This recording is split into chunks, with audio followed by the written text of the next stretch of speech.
Soot settled as metallic grit upon the tongue, a persistent residue of the city's exhalation. Thick, yellow fog pressed against the eyelids, a physical weight that reduced the gas lamps to sickly yellow orbs hanging in the void. Constable Elias Thorne shifted his stance on the wet pavement outside Charing Cross, where the damp wool of his tunic itching fiercely against his neck served as a constant reminder of the hour. He dreaded this transition.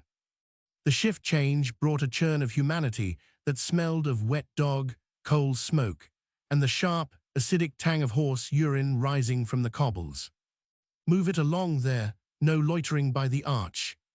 Thorne waved a gloved hand at a cluster of porters huddled near a pile of trunks, his voice roughened by the cold air. They scattered, dragging their loads into the gloom while boots slipped on the slick stone. He could not blame them for seeking shelter, given how the fog swallowed sound as effectively as it swallowed light, turning the bustling station forecourt into a theatre of muffled movements and ghostly shapes. A hansom cab emerged from the mist, its wheels clattering loudly before the noise died instantly as it passed him, the horse blowing steam from flared nostrils that vanished upward into the grey soup. Thorne adjusted his helmet, feeling the leather chin strap bite into his jaw. He had been standing here for 40 minutes, watching the flow of arrivals from the continent, though he could not say why.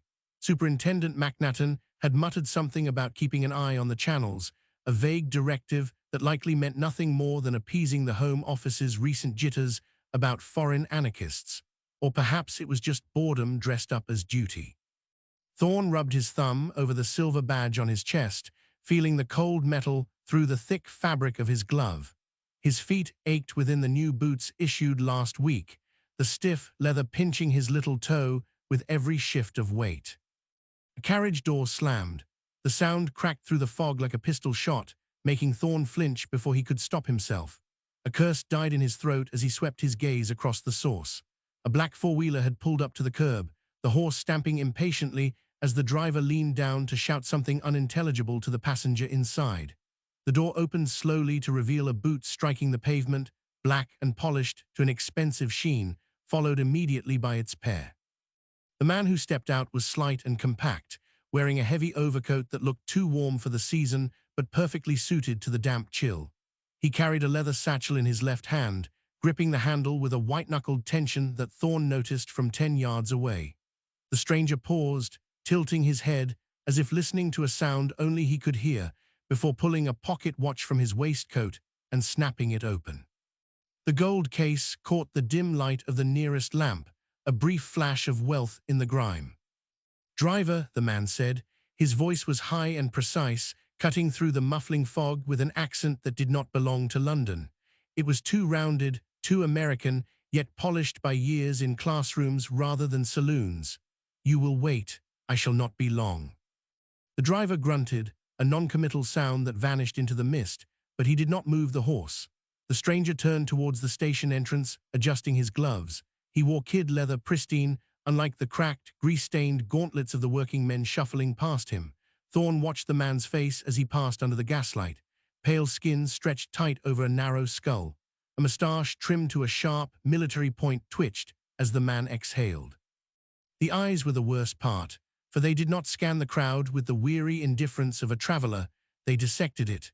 The gaze swept over a begging woman huddled in a doorway, lingered for a fraction of a second on a group of young clerks laughing near the ticket office, then moved on, cold and assessing. Instinct tightened the muscles at his neck, a primitive warning that had nothing to do with the cold. He stepped forward, his hand instinctively moving towards the truncheon tucked into his belt, then stopped. What reason had he to detain the man? The stranger possessed a ticket, a destination, and the air of someone who expected the world to make way for him. To stop him would be to invite a complaint to the superintendent, a paperwork nightmare that would end with Thorne standing in the rain explaining why he had harassed a respectable gentleman based on a feeling. "Everything in order, Constable?" The question came from behind him. Thorne turned to see Sergeant Miller emerging from the fog, his face red and bloated from the damp. Miller lit a clay pipe, the match flare illuminating the deep lines around his mouth before he cupped his hand against the wind. "Just watching the flow, Sarge," Thorne said, keeping his voice level. Busy tonight. Miller followed Thorne's gaze, squinting at the retreating figure of the doctor as he disappeared into the ticket hall. Another American by the sound of him. They're all coming over now. Think we've got nothing better to do than mind their luggage. Miller took a long drag, the tobacco glowing bright orange in the gloom. Got a file for you back at the station. Clover woman. Coroner's closed it, but the missus is making a fuss again. Hysteria, they're calling it. Thorne nodded, though his eyes remained fixed on the spot where the man had vanished. Hysteria, he repeated, the word tasted like ash, and the husband. Sotted beyond reason, sobbing into his beer at the local, says she convulsed until her back broke. Miller shrugged, a gesture that dismissed the tragedy as easily as he flicked ash from his pipe. Same story we hear every week. Women perish with alarming frequency in Lambeth, and the doctors sign the paper saying their nerves gave out. Go on, Elias, get inside before you freeze. The wagon's coming round to collect the drunks. Thorne watched the ticket hall doors swing shut. The image of the man's gloved hand, gripping that satchel, lingered in his mind like a stain, suggesting a weight far heavier than mere luggage. The air inside hung heavy, stale tobacco smoke and the damp wool of 1,000 cloaks clung to the walls like a second skin of mold. A gas jet hissed overhead, casting a jaundiced light over the scarred oak of the duty desk. Thorne stepped out of his helmet and set it down. The leather creaked. Miller shoved the packet across the surface. It slid over a ring of condensation left by a cold cup of tea. Clover, Miller said, don't spend all night on it. Thorne placed his hand on the folder. The paper felt rough, cheap stock that absorbed the oil from his skin. He opened it. The ink smelled of iron and indifference. Inside lay the coroner's notes, written in a hand that sloped aggressively to the right, as if the writer wished to finish the task and be done with the dead. He read the cause of death, hysteria. The word sat on the page like a stone dropped into a shallow pond, rippling outwards to drown everything else. Her husband said she arched, Thorne murmured. Miller was lighting a fresh pipe, the match flare illuminating the deep fatigue lines around his mouth. He cupped his hand against the draft creeping under the door. Husbands say many things when they are drunk and grieving. They see monsters in the shadows. They see murder in a seizure. This says her jaw was locked tight, teeth broken, Thorne said, tracing the line with a gloved finger. Hysteria does not break teeth, Sarge. Stress does. Miller blew out the match, a thin trail of sulfur smoke rising between them. Women are fragile creatures, Elias. The modern life wears them down. The coroner knows his business. We are not doctors. Thorne turned the page. A statement from the attending physician was clipped to the back, the paper thinner than the rest, translucent enough to show the writing beneath. The doctor had not witnessed the death. He had arrived after the breathing stopped. He had signed based on the testimony of the landlady, who claimed the girl had been prone to fits since childhood. Thorne knew that claim. It was the universal excuse for any woman who died inconveniently. It saved the coroner time. It saved the parish money. It saved the police from writing reports that would sit unanswered in Whitehall. He looked around the room. 2 other constables sat at a table in the corner, writing out charges for drunkenness. The scratch of their pens was the only sound, a dry, rhythmic insect noise that seemed to count down the minutes until shift end. A clock on the wall ticked loudly, the pendulum swinging with a metronomic indifference to the name written on the paper in Thorne's hand. Matilda Clover, 24 years of age, no children, husband a labourer, address 35 Lambeth Road. She was seen going into a doctor's house, Thorne said. Miller froze, the pipe stem hovered halfway to his lips. Which doctor? The one on Lambeth Road, number 35, a man calling himself Cream. Miller lowered the pipe, his eyes narrowing as the pupils shrank in the gaslight. You have been talking to the neighbors again. I told you to stop digging where there is no hole. The neighbors talk. They say he specializes in female ailments. They say he gives them potions. Thorne closed the file. The sound was sharp, a finality that echoed off the tiled floor. They say she went in walking and came out in a box. And they say the moon is made of green cheese. Miller leaned forward, resting his weight on his elbows.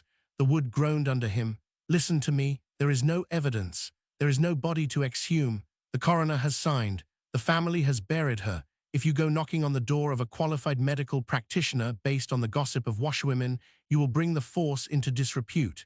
Do you understand me? Disrepute. Thorne stood up, tucking the file under his arm where the paper crinkled against his uniform tunic. I am not knocking, Sarge, he said. I am making a census check, verifying residence. Miller sighed, a long, wet sound that rattled in his chest. He picked up his pipe again, the tobacco cold now. You are a good constable, Elias. That is your trouble. You think the world works like a ledger. It does not. Some columns do not balance. Then someone needs to hold the pen. Thorne turned away before Miller could issue a direct order. He walked towards the door, the boots he had complained of outside now feeling like anchors dragging him towards the street. The corridor was dark, lit only by a single lantern at the far end. Shadows stretched long across the floorboards. He could feel the weight of the file against his ribs, a physical pressure that matched the tightness in his chest. This was not just a death. It was a pattern waiting to be drawn. He pushed open the station door. The fog had thickened, rolling down Lambeth Road in dense, yellow waves. The gas lamps were mere halos in the gloom, unable to penetrate the soup. He pulled his collar up. The cold bit at his ears. He began to walk, his pace steady, ignoring the mud that splashed onto his trousers from passing carts. The horse hooves clattered on the cobblestones, sparks flying from iron shoes against stone. 35 Lambeth Road was only 10 minutes away, and he knew the street, a row of narrow, tall brick houses leaning towards each other as if sharing secrets. He had passed it a dozen times on patrol without looking up, yet now the address burned in his mind. He thought of the man at Charing Cross, recalling the gloved hand, the satchel, and the eyes that dissected the crowd. Was it the same man? There was no way to know yet, but the timing sat wrong in his gut like a bad meal. A woman swept her step ahead of him, the broom bristles scraping against the stone. She paused, leaning on the handle, watching him pass. Her face was lined, her eyes red-rimmed. She smelled of lye soap and boiled cabbage. Looking for someone, officer? She asked. Her voice was rough, worn by smoke and shouting. Just walking the beat, Mrs. Gable, Thorne said. He did not stop. Bad night for it, she called after him. Fog gets into your lungs, stays there. Thorne nodded but did not turn. He kept walking. The fog did seem to settle in his chest, a damp weight that made every breath an effort. He reached the corner of Lambeth Road and stopped. Number 35 loomed ahead, a dark mouth in the row of houses. The windows were dark on the ground floor, but a single light glowed on the first floor. A shadow moved behind the curtain, a figure pacing. Stepping into the shadows of a doorway opposite, he pressed his back against the cold brickwork and waited. The file under his arm felt heavier now, charged with a potential energy that made his fingers twitch. He needed to see who came out, just as he needed to see what went in. While the official record said hysteria and the husband said convulsions, the landlady said nothing. Thorne checked his watch. The glass face was cracked. 9:10. The city held its breath. He stepped out from the doorway and crossed the street, his boots making no sound on the wet pavement. He would not knock yet, he would watch. The light in the window flickered, as if someone had walked past with a candle, then it went out. Darkness swallowed the house. A side gate creaked open. The hinge screamed, a raw metallic tear in the damp air that set Thorne's teeth on edge. He froze, one boot still raised from the gutter, balancing on the ball of his foot like a thief caught mid-stride. The gate swung inward, revealing a sliver of yard choked with coal dust and wet ash. No figure emerged immediately, just the sound of shifting gravel, the crunch of something heavy being dragged across the stones. Thorne stepped back into the shadow of the porch opposite, pressing his spine against the rough brick until the mortar dug into his shoulder blades. His hand drifted to the truncheon at his belt, fingers curling around the wood out of habit rather than intent. The fog swirled around his ankles, thick and greasy, tasting of sulfur and unwashed bodies. A woman appeared in the gap, not a ghost, but flesh and bone, shivering in a thin shawl that offered no defense against the November chill. She carried a bundle wrapped in brown paper, clutched to her chest as if it were an infant. Her head was down, hair plastered to her skull by the moisture hanging in the air. She moved quickly, limping slightly on her left leg, hurrying towards the main road without glancing left or right. Thorne waited until her footsteps faded into the clatter of a distant cart before he moved. He crossed the street again, this time with purpose, his boots striking the pavement with a sharp crack that echoed off the sleeping facades. The side gate remained ajar, latched only by a rusted hook that swayed in the draught. He pushed it open. The yard was small, boxed in by high walls that trapped the smell of refuse and stale urine. A single window looked out onto the space, the glass dirty, the curtain drawn tight. He approached the back door. It was painted black, the varnish peeling in long, sunburnt strips. He raised his fist to knock, then stopped. Through the wood came a sound, not voices, the scrape of a match, the hiss of flame catching dry tinder, then the soft, hungry crackle of paper burning. Thorne lowered his hand. He stepped to the window instead, cupping his hands around his eyes to block the reflection of the gas lamp behind him. He peered through a gap in the grime. Inside, a fire roared in the grate, far too large for the mild evening. A woman stood before it, her back to the glass. Mrs. Collins. He recognized the severe line of her bun, the stiff posture of a woman holding herself together by sheer force of will. She was feeding the fire. Sheet after sheet of paper, curled and blackening at the edges, turning to ash before they could be read. He knocked, 3 sharp raps, official and undeniable. Inside, the movement ceased. The fire continued to spit, but the woman froze, her shoulders rising towards her ears like a tortoise sensing danger. She did not turn immediately. She waited, perhaps hoping the visitor would assume the house empty and drift away into the fog. Thorne waited with her, his breath pluming in the cold air, watching the silhouette tense against the orange glow of the flames. After a long moment, she turned. She wiped her hands on her apron, a nervous, repetitive motion that left grey smudges on the white fabric. She walked to the door and drew the bolt. The metal slid back with a heavy clang. The door opened a crack, secured by a chain. Mrs. Collins' face appeared in the gap, pale and drawn, her eyes wide and darting towards the street behind him, as if expecting a crowd of reporters or a squad of detectives. "Constable," she said. Her voice was thin, brittle as dried twigs.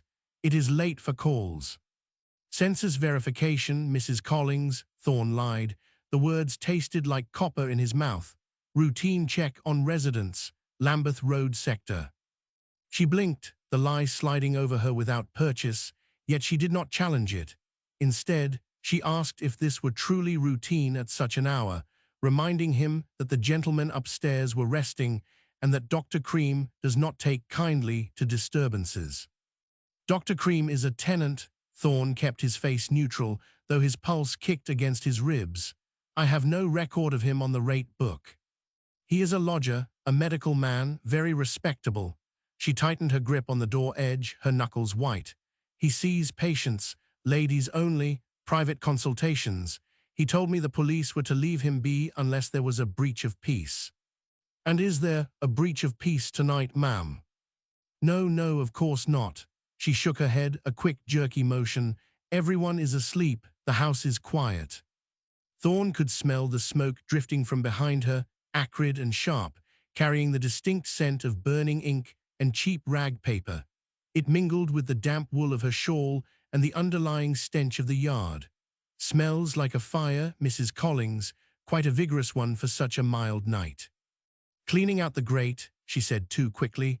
"Old letters, bills, nothing of consequence." She shifted her weight, blocking his view of the hallway behind her. "If you have no warrant, Constable, I must ask you to leave. Dr. Cream values his privacy, as do I." "I am not asking to enter," Thorne said softly. He leaned in slightly, forcing her to lean back or have her personal space invaded. "I am asking about a tenant, Matilda Clover. Did she reside here?" The name hit her like a physical blow. She flinched, her eyes dropping to the doorstep, unable to meet his gaze. The silence stretched, filled only by the crackle of the fire behind her and the distant rumble of a bus on the main road. I cannot discuss my tenants," she whispered. "Confidentiality, the doctor insists." "The doctor is not the landlord, Mrs. Collins. You are."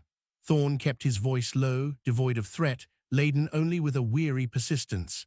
"A young woman died in this house. The coroner says hysteria. Her husband says otherwise. I am merely trying to balance the ledger." "There is nothing to balance." Her voice trembled, gaining an edge of hysteria that mirrored the very diagnosis she sought to protect. She left. Alive, I saw her. She walked out that door just as she walked in.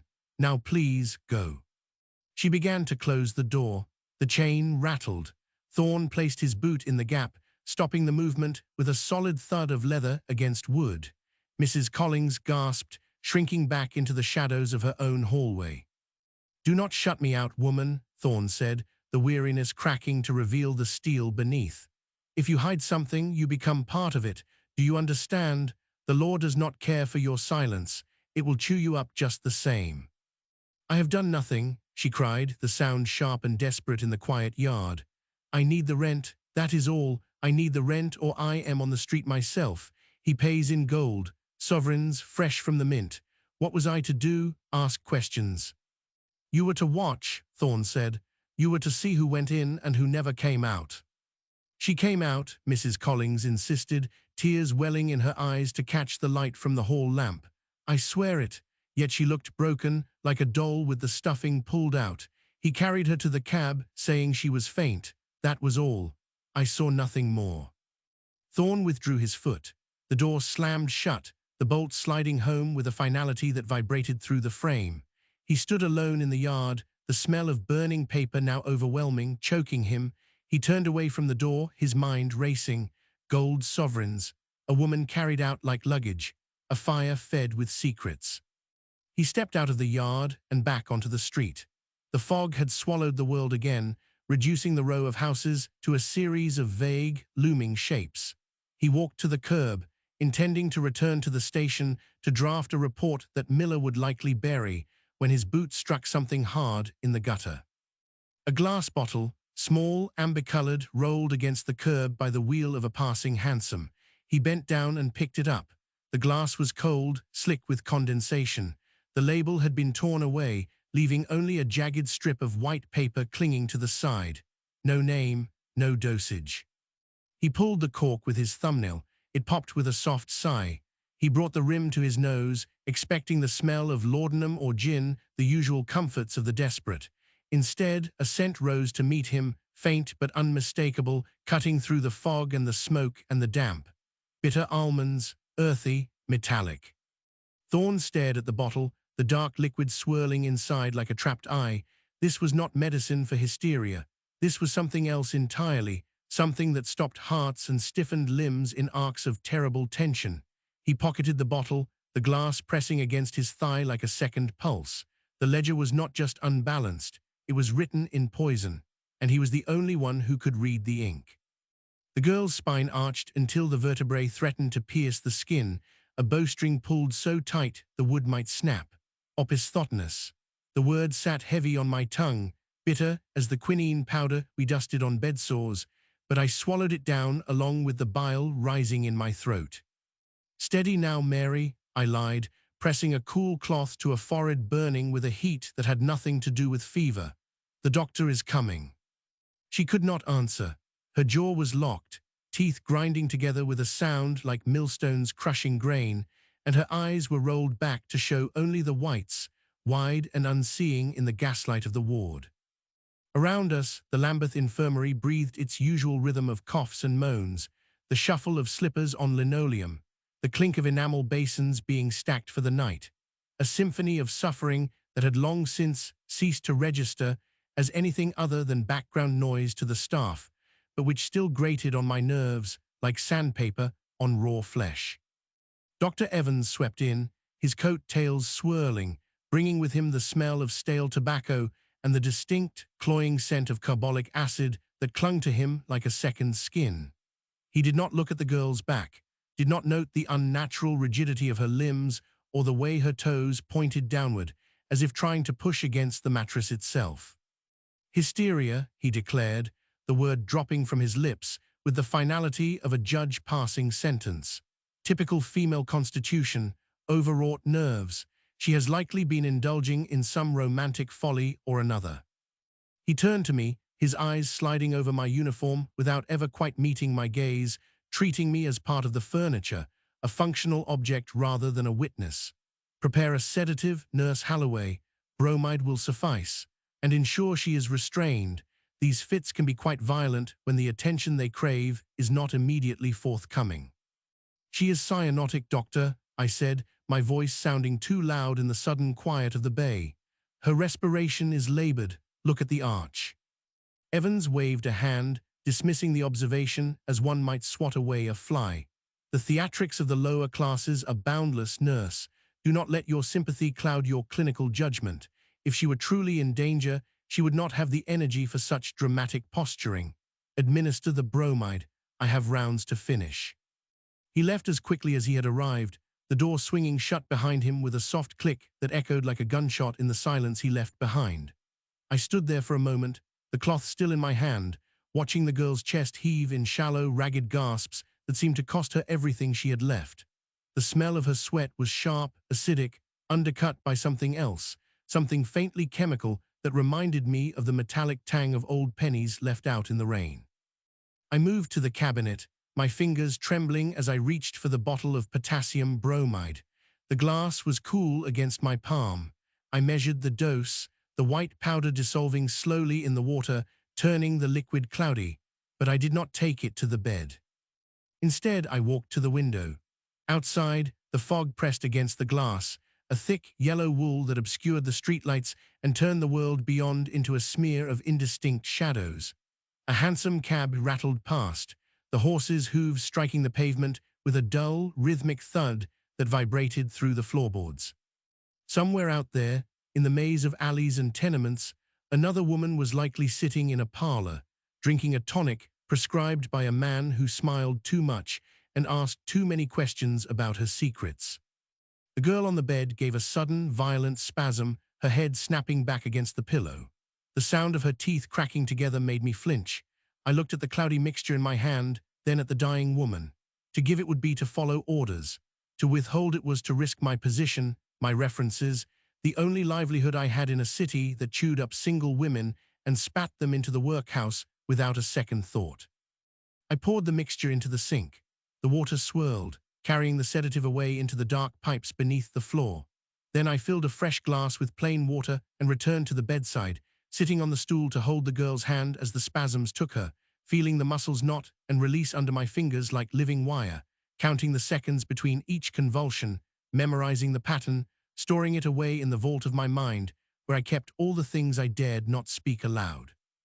"You are not alone," I whispered, though I knew she could not hear me, though I knew it was a lie we told ourselves to make the dying easier to bear. "I see you." The door opened again. I stiffened, expecting Evans to have returned, perhaps to check if his orders had been obeyed, but it was only a porter, his face grey with fatigue, holding a clipboard. "Nurse Holloway," he asked, his voice low, "there's a gentleman at the gates. Constable, by the look of him, says he needs to speak with someone about recent admissions." My heart gave a single, hard kick against my ribs. Thorne. I had heard the rumors, whispers in the kitchen about a copper who wouldn't let go, who poked at deaths the coroner had already signed off as natural causes. A dangerous man, or a desperate one. "Tell him no visitors," I said automatically, the protocol rolling off my tongue before I could stop it. "Hospital rules. No information given to police without a magistrate's order." The porter nodded, turning to leave, but the words stuck in my throat, sharp and jagged. I looked at the girl, her breathing now a shallow rattle, the arch of her back beginning to relax only because the strength to maintain it was finally gone. "Wait," I called out, the word tearing from me. The porter paused, looking back over his shoulder. "Send him to the linen cupboard. 5 minutes, no more." It was a foolish thing to do, a reckless thing, the kind of thing that got nurses dismissed without a reference, thrown onto the streets to join the very women we tried to save. But as I watched the life ebb from the bed, the image of Evans's dismissive hand wave burning in my retinas, I knew I could not simply watch the ledger remain unbalanced. The porter disappeared down the corridor, his footsteps fading into the hum of the ward. I stood up, smoothing my apron, my hands shaking so badly I had to clasp them together to still them. In the pocket of my uniform, the small leather-bound notebook felt heavy, a secret weight against my hip. I touched it, feeling the embossed cover, thinking of the names written there in my own tight, precise script, names that did not match the causes of death in the official records. Names that ended too soon, too violently, always after a visit from a doctor who specialized in female ailments. The girl on the bed let out a long, shuddering breath and was still. The silence that filled the bay was not peaceful. It was heavy, suffocating, pregnant with all the things unsaid. I pulled the sheet up over her face, covering the grimace of pain that remained frozen there, and walked towards the door, towards the linen cupboard, towards the man who might be able to read the ink I was too afraid to write in the light of day. The corridor stretched out before me, gaslights flickering in the draught, casting long, dancing shadows that seemed to reach for me as I walked. Each step felt like a betrayal of the oath I had taken, yet also like the first true fulfillment of it. To heal was not always to cure. Sometimes it was simply to witness. Sometimes it was to ensure that when the earth closed over the poor and the forgotten, someone remembered the shape of their suffering. I reached the door to the cupboard and paused, my hand on the latch. Behind it, Thorne waited. Ahead, the fog pressed against the windows, blind and indifferent. And in my pocket, the truth waited to be spoken, dangerous and sharp as a scalpel. The latch clicked, a small metallic sound that seemed to detonate in the narrow space. Inside, the air hung thick with the scent of lavender water and damp linen, a cloying perfume that did little to mask the underlying tang of carbolic soap and old dust. Thorne stood by the shelves, his back to her, examining a stack of folded sheets, as if they contained a code he had been tasked to break. He turned at her entry, the movement stiff, his uniform coat straining across shoulders that looked too broad for the man's dwindling frame. His face was a map of the city's grime, the pores deep-set with soot, eyes rimmed with a red exhaustion that mirrored the burn in her own legs. "Nurse Holloway," he said, his voice rough, stripped of the usual authority constables affected when speaking to hospital staff. He did not offer a hand. "I apologize for the intrusion," the porter said. 5 minutes. "For now," she replied, closing the door behind her. The click of the lock felt final, like a coffin lid settling. She kept her hands clasped before her, hiding the tremor that had taken root in her fingers. "State your business, Constable, quickly." Thorne shifted his weight, the leather of his boots creaking against the wooden floorboards. He looked past her, towards the sliver of ward visible through the frosted glass of the door, then back to her face. 3 women, dead in the last month, all admitted from Lambeth, all pronounced as heart failure or hysteria. He took a step closer, the smell of wet wool and stale tobacco rising from him, a sharp contrast to the sterile lavender of the cupboard. "I have the inquest reports. They are identical. Down to the minute of deaths." Agnes felt the leather notebook against her hip, a burning coal through the fabric of her apron. "Doctors sign the certificates, Constable, not nurses. If Dr. Evans says it was the heart, then the law says it was the heart." Her voice sounded thin, brittle, a defense she had rehearsed 100 times in the mirror of her mind. "I cannot discuss patient confidences. You know the regulations." "I know a pattern when I see one," Thorne said, his gaze dropping to her hands, then flicking up to meet her eyes with a sudden, startling intensity. "And I know that the poor do not die of hysteria with their backs broken like dry twigs, not 3 times in 4 weeks, not in the same ward." The accusation hung between them, heavy and suffocating. It was not an accusation of guilt, but of complicity, a charge that she had stood by and watched the machinery of neglect grind these women into dust. Agnes looked at the floor, at the scuffed toes of her boots, anywhere but at the raw desperation in his face. She thought of the girl in Bay 4, the way the muscles had locked, the jaw clenched so tight a tooth had fractured, the terrible A-ringer-like arch that defied the natural slump of death. She thought of the mixture she had poured down the sink, the cloudy liquid swirling away into the dark. "Regulations exist for a reason," she whispered, the words tasting like ash. "To protect the institution, to protect order." "Order?" Thorne let out a short, harsh laugh that held no humor. "Is that what you call it? Burying the truth under stack of forms? There is a man walking these streets, nurse. A man who wears a fine coat and speaks with an educated tongue, and he is killing women who have nowhere else to turn.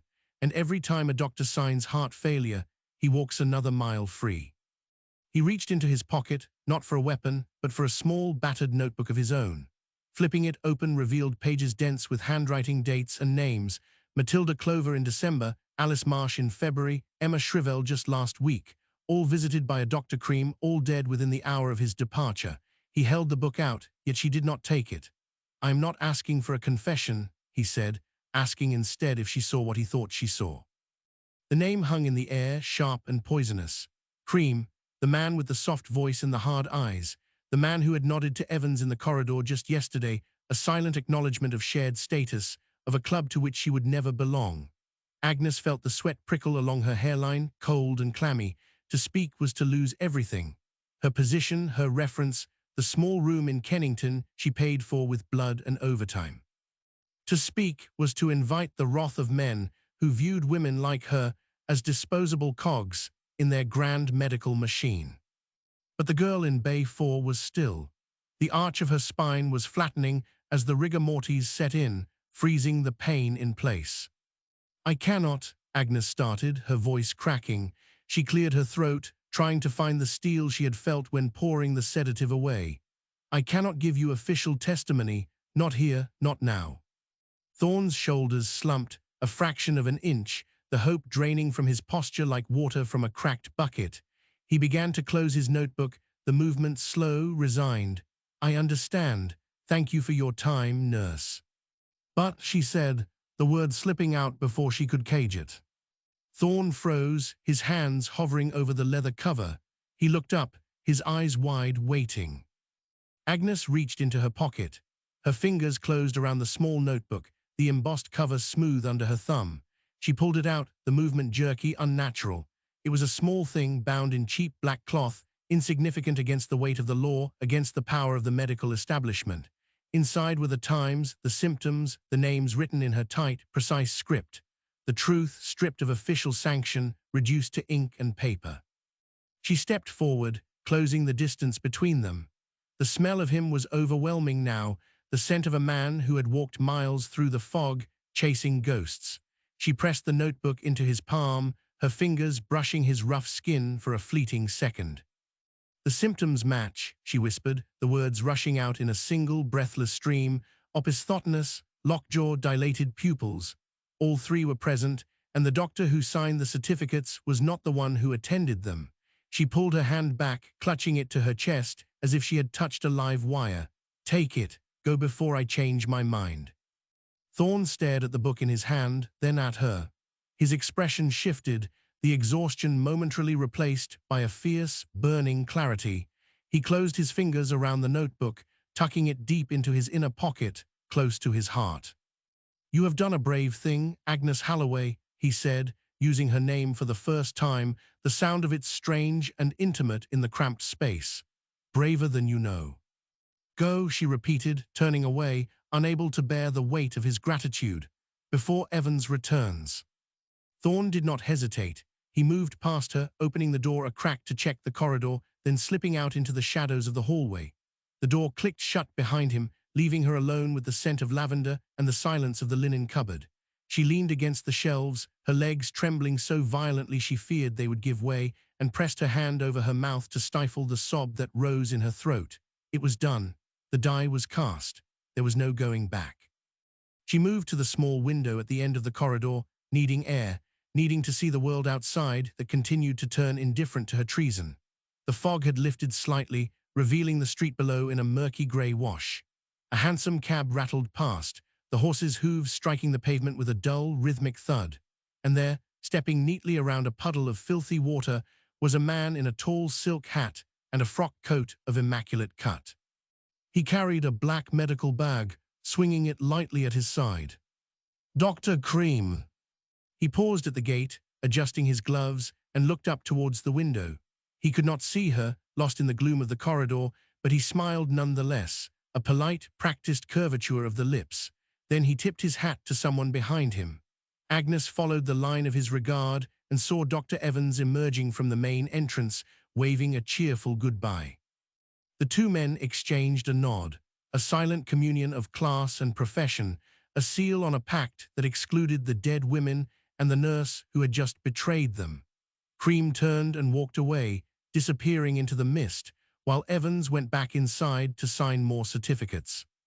Agnes pressed her forehead against the cold glass, watching the space where he had vanished. The notebook was gone, the secret was out, and the monster was walking free, nodding to his peers as he went to find the next fragile vessel to shatter. The name on the page sat heavy, inked in a hand that favoured upward loops. Sir Julian Vane, 42 Cadogan Square. Thorne traced the letters with a thumb roughened by rope and rain, feeling the indentation Cream's nib had left in the paper. Agnes's notebook burned against his ribs, a secret coal tucked inside his tunic, but the address before him belonged to a world where coal was swept away before it could stain the hearth rug. He stepped out from the infirmary's shadow, the damp chill of the corridor giving way to the thicker, greasier air of the street. A hansom rattled past, wheels splashing mud onto the curb, and he flinched, not from the noise, but from the sudden exposure. To walk from the pauper's ward to Cadogan Square was to cross an ocean without leaving the city. He walked.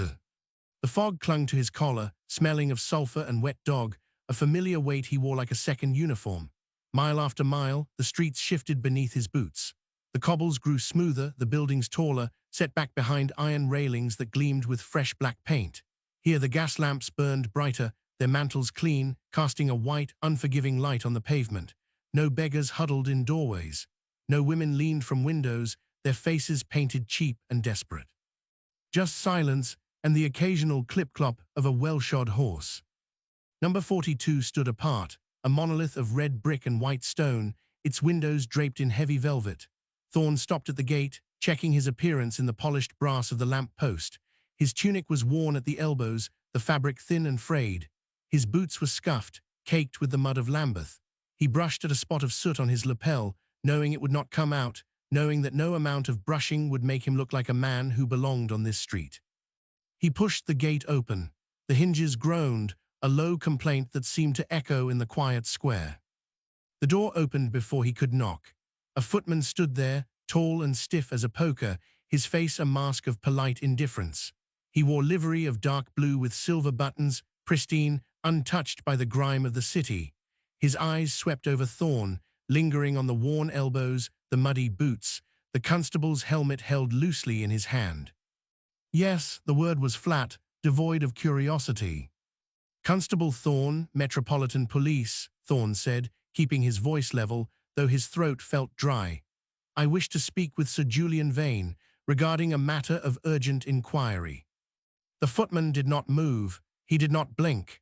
Sir Julian is not receiving visitors this evening, Constable. It concerns a death, a potential crime. Thorne stepped forward, instinctively trying to bridge the gap, but the footman shifted his weight, blocking the threshold with a subtle, practiced movement. I have reason to believe Sir Julian's name was used without his knowledge. I only need a moment to clarify. Sir Julian is at dinner, the footman replied, his tone softening into something far more dangerous than anger, pity. And he does not dine with police matters. If you have a warrant, you may leave it with me. If you have a question, you may write to the secretary, but you will not cross this threshold in that state. Thorne stiffened. The insult landed not as a blow, but as a slow, creeping coldness. I am on official business. Official business is conducted through proper channels, the footman said, his eyes dropping to Thorne's hands, red and chapped from the cold. We do not allow tradesmen or officers to disturb the household during meal hours. It is unseemly. Tradesmen, the word hung in the air, sharp as a razor. Thorne felt the heat rise in his cheeks, a flush of shame that had nothing to do with the cold. He thought of Matilda Clover, lying dead in a pauper's grave, her body twisted by poison. He thought of Agnes Holloway, trembling as she handed over her life's work. And here, behind this door, men in silk waistcoats ate roast beef and discussed the weather, protected by walls of money and status that no constable could breach. I am not asking for charity, Thorne said, his voice dropping, losing its professional polish. I am asking about a murderer. The footman's expression did not change. If anything, he looked more bored. There are no murderers here, Constable, only guests. Now please step back, you are disturbing the gravel. He began to close the door, slowly, deliberately, giving Thorne every chance to retreat with dignity. Thorne's hand shot out, catching the edge of the door before it could latch. The wood was smooth, varnished to a high shine. He gripped it, his knuckles white. Tell him it is about Dr. Cream. Tell him the name Cream. For the first time, the footman hesitated. A flicker of something, a recognition, fear, A circumflex passed behind his eyes, but it was gone as quickly as it came, replaced by the mask of service. "I shall convey the message," he said, his voice tight, "but do not expect a reply. Sir Julian does not associate with our quacks." He pushed. Thorne held for a second, the muscle in his jaw jumping, then let go. The door clicked shut, the sound final, like a coffin lid closing. Thorne stood on the step, staring at the polished brass knocker. Rain began to fall again, light and misty, settling on his shoulders. He could hear the murmur of voices from inside, the clink of silver on china, the low hum of conversation that excluded him entirely. They were in there. The people Cream was targeting. The people whose secrets were worth more than the lives of the women in Lambeth. He turned away, walking back down the path. The gravel crunched under his boots, loud in the silence. At the gate, he paused, looking back at the house. A light moved in an upper window, a shadow passing across the curtain. Someone was watching, or perhaps just closing the drapes against the damp. Thorne tucked his helmet under his arm and began the long walk back to Lambeth. The notebook against his chest felt heavier now, weighted with the knowledge that the law was not a shield, but a sieve. It caught the small fry, the desperate, the poor, while the big fish swam freely in the deep, dark waters of Mayfair. He reached the corner of the square and turned onto the main road, the gas lamps fading behind him. A carriage swept past, the driver urging his horses to a trot, the wheels spraying an arc of dirty water that soaked Thorne's trousers. He did not flinch. He just walked, one foot in front of the other, the rhythm of his stride matching the beat of a growing anger in his chest. When he finally reached 35 Lambeth Road, the sky was fully dark, the streetlights flickering weakly through the thickening fog. The lodging house loomed ahead, a gaunt silhouette against the gloom. Light spilled from the scullery window at the rear, a warm, yellow square in the darkness. Thorne did not go to the front door. He circled around the side, stepping carefully over the mounds of refuse piled in the alley. The smell of boiling cabbage and stale beer drifted from the open window. He could hear the clatter of dishes, the low murmur of a voice, Mrs. Collins. He climbed the steps to the back entrance, his hand hovering over the latch. He could turn back, go to the station, file a report that would be buried under a pile of other reports, or he could go in, push harder, risk everything on a hunch and a nurse's secret notebook. He pushed the door open. The heat hit him first, thick and humid, carrying the scent of wet wool and soap. Mrs. Collins stood at the sink, her back to him, scrubbing a plate with vigorous strokes. She jumped when she heard him enter, spinning around, a soapy rag clutched in her hand. "Constable," she gasped, her face pale. "You gave me a fright. I didn't hear you come in." "Sorry, Mrs. Collins," Thorne said, closing the door behind him. He leaned against it, blocking the exit. "Didn't mean to startle you, but we need to talk, now." She wiped her hands on her apron, her eyes darting to the window, then back to him. "I told you everything I know. The doctor pays his rent. He keeps to himself. That's all." "That's not all," Thorne said, stepping closer. The small room seemed to shrink around them. "And you know it. I just came from Cadogan Square, from Sir Julian Vane's house." Mrs. Collins froze. The colour drained from her face, leaving her looking old and tired. "Sir Julian, what has he to do with us?" "His name is in the book," Thorne said quietly, "along with others, prominent men, men who don't want their names in the papers, men who will pay to keep them out." She shook her head, backing away until her hips hit the edge of the sink. "I don't know anything about that. I just let the rooms. I'm a widow, Mr. Thorne. I have to eat." "Do you?" Thorne pressed, his voice soft but relentless. "Because I think you know more than you're saying. I think you've seen things, heard things, and I think you're afraid." "I am afraid," she cried out, the words bursting from her like steam from a kettle. "Of course I'm afraid. He has a gun, Mr. Thorne, a revolver. He keeps it under his bed." Thorne went still. "A gun?"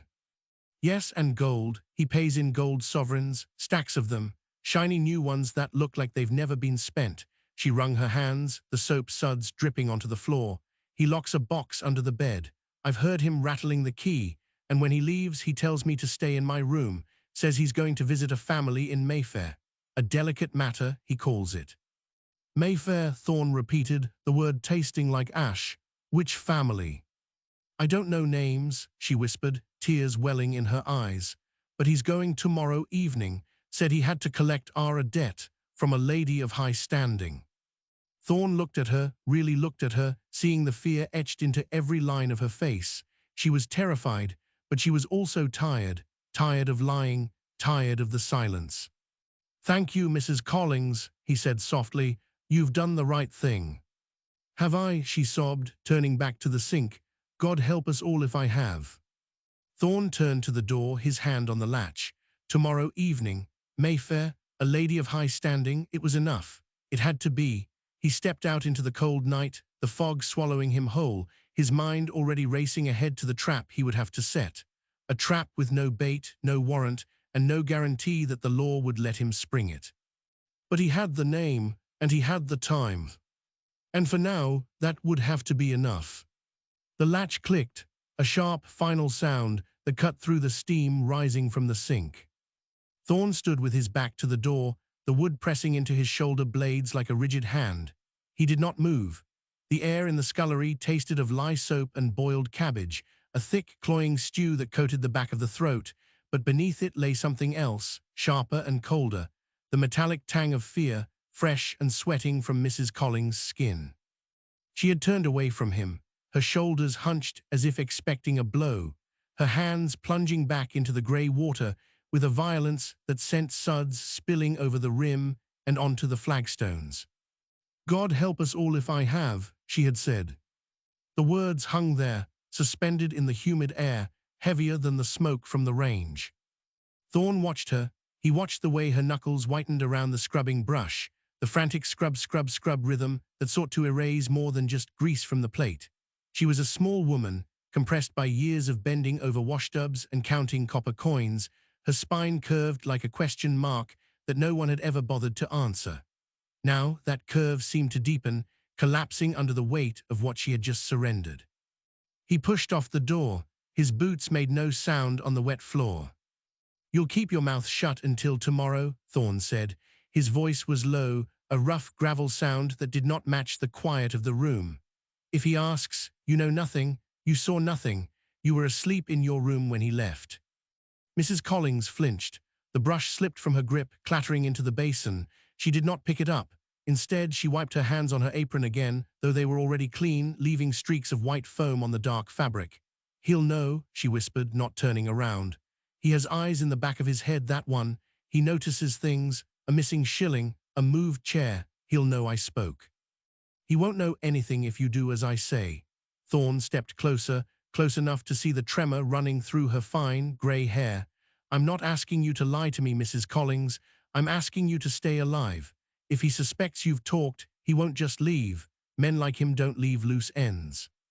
She spun around then, her face crumpled, eyes red-rimmed and wet. And what about you, Constable? What happens to you when you walk into a house in Mayfair with nothing but a hunch and a warrantless guess? They'll eat you. Men like Sir Julian, men like your own superior, sir, they'll chew you up and spit you out before you can say, by your leave. Thorne felt the anger flare again, hot and sudden in his gut, but he tamped it down, burying it under layers of procedural calm. She was right, of course. The law was a net designed to catch minnows, while the sharks tore through the mesh with barely a ripple. He had seen it a dozen times. A constable brought up on charges for overstepping, while a gentleman drunk on gin and privilege received a polite letter from the magistrate. That's my concern, he said. Yours is the scullery, keep it quiet. He has the box, she blurted out, the words tumbling over each other in a rush of desperate confession. Under the bed, iron-bound. He takes it with him sometimes, wrapped in oilcloth, but tonight he left it. I heard the key turn, twice. Thorne froze. The detail landed with the weight of a physical object, an iron box, left behind, while the doctor went to collect a debt in Mayfair. Where is he now? Gone, she said, gesturing vaguely towards the front of the house. 10 minutes passed, dressed in his best coat, the black one with the velvet collar, carrying a satchel. He said he wouldn't be back until late, said he had business that required discretion. Discretion, the word curled in the air, ugly and euphemistic. It meant blackmail. It meant extortion. It meant that somewhere in the gaslit squares of the West End, A woman was currently opening her door to a man who held her ruin in his pocket, and Thorne was standing in a damp kitchen in Lambeth, listening to a terrified landlady recount the details of a crime that hadn't technically happened yet. He moved to the window, peering through the streaked glass into the alley below. The fog had thickened, swallowing the streetlights until they were nothing more than bruised yellow smudges in the gloom. No carriage waited outside. No hansom cab idled at the curb. Cream had walked, blending into the throng of clerks bound for the city heading home, just another shadow in a city of millions. "Did he say which house?" Thorne asked, turning back. "Which family?" Mrs. Collins shook her head, tears tracking through the flour dust on her cheeks. "No names, never names. He just said the lady in the square, the one with the sick husband, or was it the daughter? I couldn't tell. He speaks in riddles, Mr. Thorne, always riddles."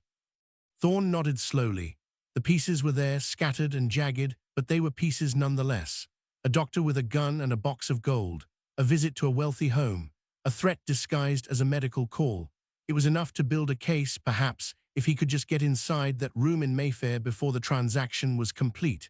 But without a warrant, without a witness, he was walking into a lion's den with nothing but a truncheon and his badge. "And the box," Thorne said, his mind latching onto the tangible. "You're certain it's still there?"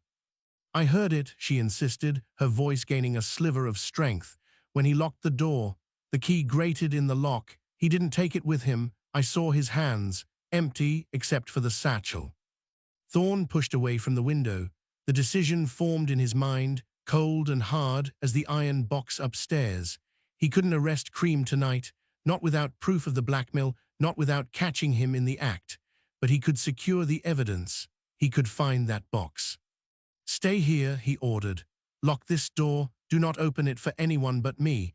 If he comes back early, you tell him you were in the cellar fetching coal. You heard nothing. You saw nothing." "What will you do?" she asked, her voice trembling again. Thorne reached for the latch, his hand steady now.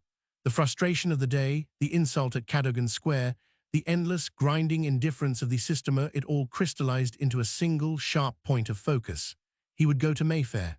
He would watch. And if the opportunity arose, if the law's slow machinery failed him one last time, he would find another way to spring the trap. "I'm going to watch the house," he said, "and then I'm coming back for that box." He pulled the door open. The cold night air rushed in, colliding with the heat of the scullery, swirling the steam into chaotic eddies. Mrs. Collins shrank back against the sink, a small, frightened figure in a room that suddenly felt too large and too empty. "Mr. Thorne," she called out, just as he stepped onto the threshold. He paused, looking back. "If you find it," she whispered, the words barely audible over the wind picking up in the alley, "if you find what's inside, don't let them bury it. Don't let them make it disappear like the others." Thorne held her gaze for a long moment, seeing the ghost of every woman who had died in this house, their names lost to bureaucracy and shame. He nodded, once, a sharp dip of his chin. "They won't," he said. He stepped out into the fog, pulling the door shut behind him, the latch clicking into place with a sound like a bone snapping. The alley was dark, the path to the street obscured by the swirling grey mist, but he knew the way. He knew exactly where he needed to go, and for the first time in days, the road ahead felt clear. Mayfair waited, and so did the truth, locked in an iron box under a murderer's bed. The envelope sat heavy against his thigh, a rectangular weight inside the deep pocket of his ulster coat. Paper had mass when it carried ruin. Cream walked with a brisk, clicking stride, his boots finding the gaps between the uneven stones of the pavement where the mud had not yet swallowed the surface. Gaslight hissed overhead, the flames guttering in the damp air, casting long, wavering shadows that stretched ahead of him like accusing fingers. He kept his chin tucked into his collar, the brim of his bowler pulled low, not to hide, never to hide, merely to conserve warmth. 500, he whispered, the words vanishing into the wool of his scarf. Or the world knows. A hansom cab clattered past, the horse's hooves sparking against the iron-shod stones, the driver hunched against the wind. Cream stepped into the recess of a closed shop front, pressing his back against the cold brick until the wheels had thundered by. Dust and coal smoke coated his tongue. He swallowed it down. London tasted of combustion and decay, a fitting broth for the soup of humanity swirling through its arteries. He preferred it to the raw, unseasoned air of the prairies. Here a man could disappear in plain sight. Here a doctor could be a god. He turned left at the junction, moving away from the main thoroughfare of Westminster Bridge Road. The direct route to the post box on the corner of Lambeth Road was too obvious. A constable stood there usually, leaning against the lamp post, chatting up the milk girl or reading a penny dreadful. Cream did not trust chance. He trusted geometry. He trusted the long way round. "Stupid brutes," he muttered, adjusting the glove on his right hand, "blind as bats in a bucket." The fog thickened as he approached the river, the moisture clinging to his whiskers, turning them damp and heavy. He could feel the letter burning against his leg. It contained names, not his own, of course. He was a ghost, a correspondent, a concerned citizen warning of a scandal. The recipient was a surgeon of high standing, a man whose career would evaporate like morning mist if the details of the abortion clinic operation were leaked to the Times. Cream smiled beneath the scarf. The leverage was exquisite. He held the man's life in a white envelope, sealed with wax that cost him threepence. A figure emerged from the gloom ahead, the distinct silhouette of a Metropolitan Police officer. The helmet gleamed faintly. The truncheon hung ready at the hip. Cream did not break stride. To halt was to admit guilt. To hurry was to invite pursuit. He maintained his rhythm, counting the steps in his head. 1, 2, 3, turn. He crossed the street before the constable could raise a lantern, stepping into the path of a delivery cart laden with crates of ale. The driver shouted, a sharp bark of anger jerking the reins. "Watch it, Gov," the driver yelled, leaning down from the box. "Want to end up under the wheels." "Apologies," Cream called back, his voice muffled but steady. "The fog plays tricks on the eyes." He swept past the cart, using it as a shield between himself and the policeman. The officer paused, looking up from his beat, but the cart blocked the line of sight. Cream kept walking, merging into the flow of pedestrians near the pub entrance. He did not look back. Looking back was for the guilty. He was merely a professional attending to business. "Idiots," he said again, softer this time. "All of them."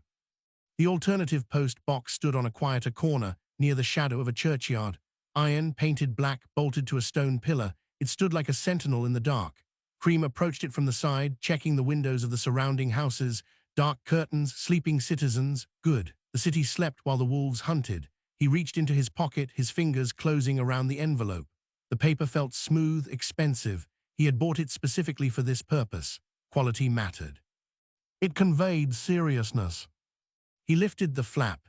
The mechanism inside was oiled. It opened without a squeak. He dropped the letter. It slid down the chute with a soft rustle, a sound like a snake moving through dry leaves. Gone. The transaction was initiated. The clock was ticking now. The surgeon would receive the demand in the Morning Post. The fear would set in by noon. The money would arrive by evening. "Simple," Cream said to the iron box. "Beautifully simple." He turned away from the pillar, pulling his gloves tight. The air felt colder now, the dampness seeping through the soles of his boots. He needed to return to Lambeth Road. Mrs. Collins would be expecting him, or perhaps she would be in bed. He did not care for her expectations. She was a vessel for rent, nothing more, a widow clinging to respectability while her house rotted from the inside out. He had seen the way she looked at his bag. Curiosity, fear, greed, they were all the same. He began the walk back, taking a different route again. Paranoia prickled at the back of his neck, a sensation he refused to acknowledge as fear. It was vigilance. A surgeon must be vigilant. A hunter must be vigilant. He passed a group of men leaving a gin palace, their laughter raucous and slurred. One of them stumbled into Cream's path, smelling of stale beer and onions. "Mind yourself, mate," the drunk slurred, grabbing Cream's arm for balance. Cream twisted away, the movement sharp and precise. "Do not touch me." "Touchy, ain't we?" The man laughed, turning to his friends. "Gentleman doesn't like the common touch." "Walk on," Cream said, his voice dropping an octave, hardening into a command. "Before I call your friend in the blue." He pointed vaguely back towards the main road. The drunk hesitated, the threat of authority cutting through the alcohol haze. He spat on the ground near Cream's boot and shuffled away with his mates. Cream brushed his sleeve where the man had grabbed him, rubbing the fabric vigorously. Contamination. They were all carriers of disease, moral and physical. Filth, he whispered, continuing his march. The whole lot of them. The streets grew narrower as he approached Lambeth. The houses leaned in closer, the gaps between them shrinking until the sky was a thin ribbon of grey above. He checked his watch. 11:10. He had been gone an hour. Too long? No, just enough. It established a pattern. A man who went out at night regularly aroused less suspicion than a man who vanished unexpectedly. Routine was the best camouflage. Yet as he turned the corner onto Lambeth Road, his pace slowed. The lodging house stood dark, save for a single flicker of light in the scullery window. Mrs. Collins was still awake. Why? He had told her he would be out late. She should have secured the premises and retired. The light suggested activity. It suggested intrusion. He stopped beneath the shadow of a gas lamp, 50 yards from the door. He watched the window. The curtain moved, just a fraction, a shift in the fabric. Someone was standing there, watching the street. Damn her, he breathed, his hand drifting to the pocket where his revolver lay concealed. Nosy witch. If she had entered his room, if she had touched his boxes, the equilibrium would be broken. He could not tolerate interference. He could not tolerate witnesses who looked too closely. He waited, counting his breaths, watching the flicker of the candle behind the glass. It dipped low, then flared bright again. Someone was moving about, not sleeping, waiting. Cream tightened his grip on the revolver through the wool of his coat. The letter was posted. The trap was set for the surgeon. But here, in the shadow of his own lodging, another trap might be springing. He stepped forward out of the light, moving towards the door with the silent, predatory grace of a man who has decided that murder is merely another form of surgery. The handle gleamed in the gloom, cold and inviting. He would go in. He would check the locks. And if anything was out of place, he would correct it. He reached for the latch, his fingers brushing the cold iron, ready to turn the key and step back into the lion's den. The iron yielded beneath his palm. A click, sharp as a bone snapping, echoed in the narrow hall. Cream pushed the wood inward, stepping onto the checkered tiles that smelled of wet dog and old cabbage. No lamp burned in the entryway. Darkness pooled in the corners, thick and suffocating, yet the scullery door stood ajar, a slice of yellow gaslight cutting across the floorboards. He froze, boot heels grounded into the linoleum. Mrs. Collins emerged from the light, wiping her palms on the front of her apron. Her hair hung loose, frayed wires escaping the pins. She did not look at him, but at the space just over his left shoulder. Late, she said, the word dropped flat, devoid of welcome.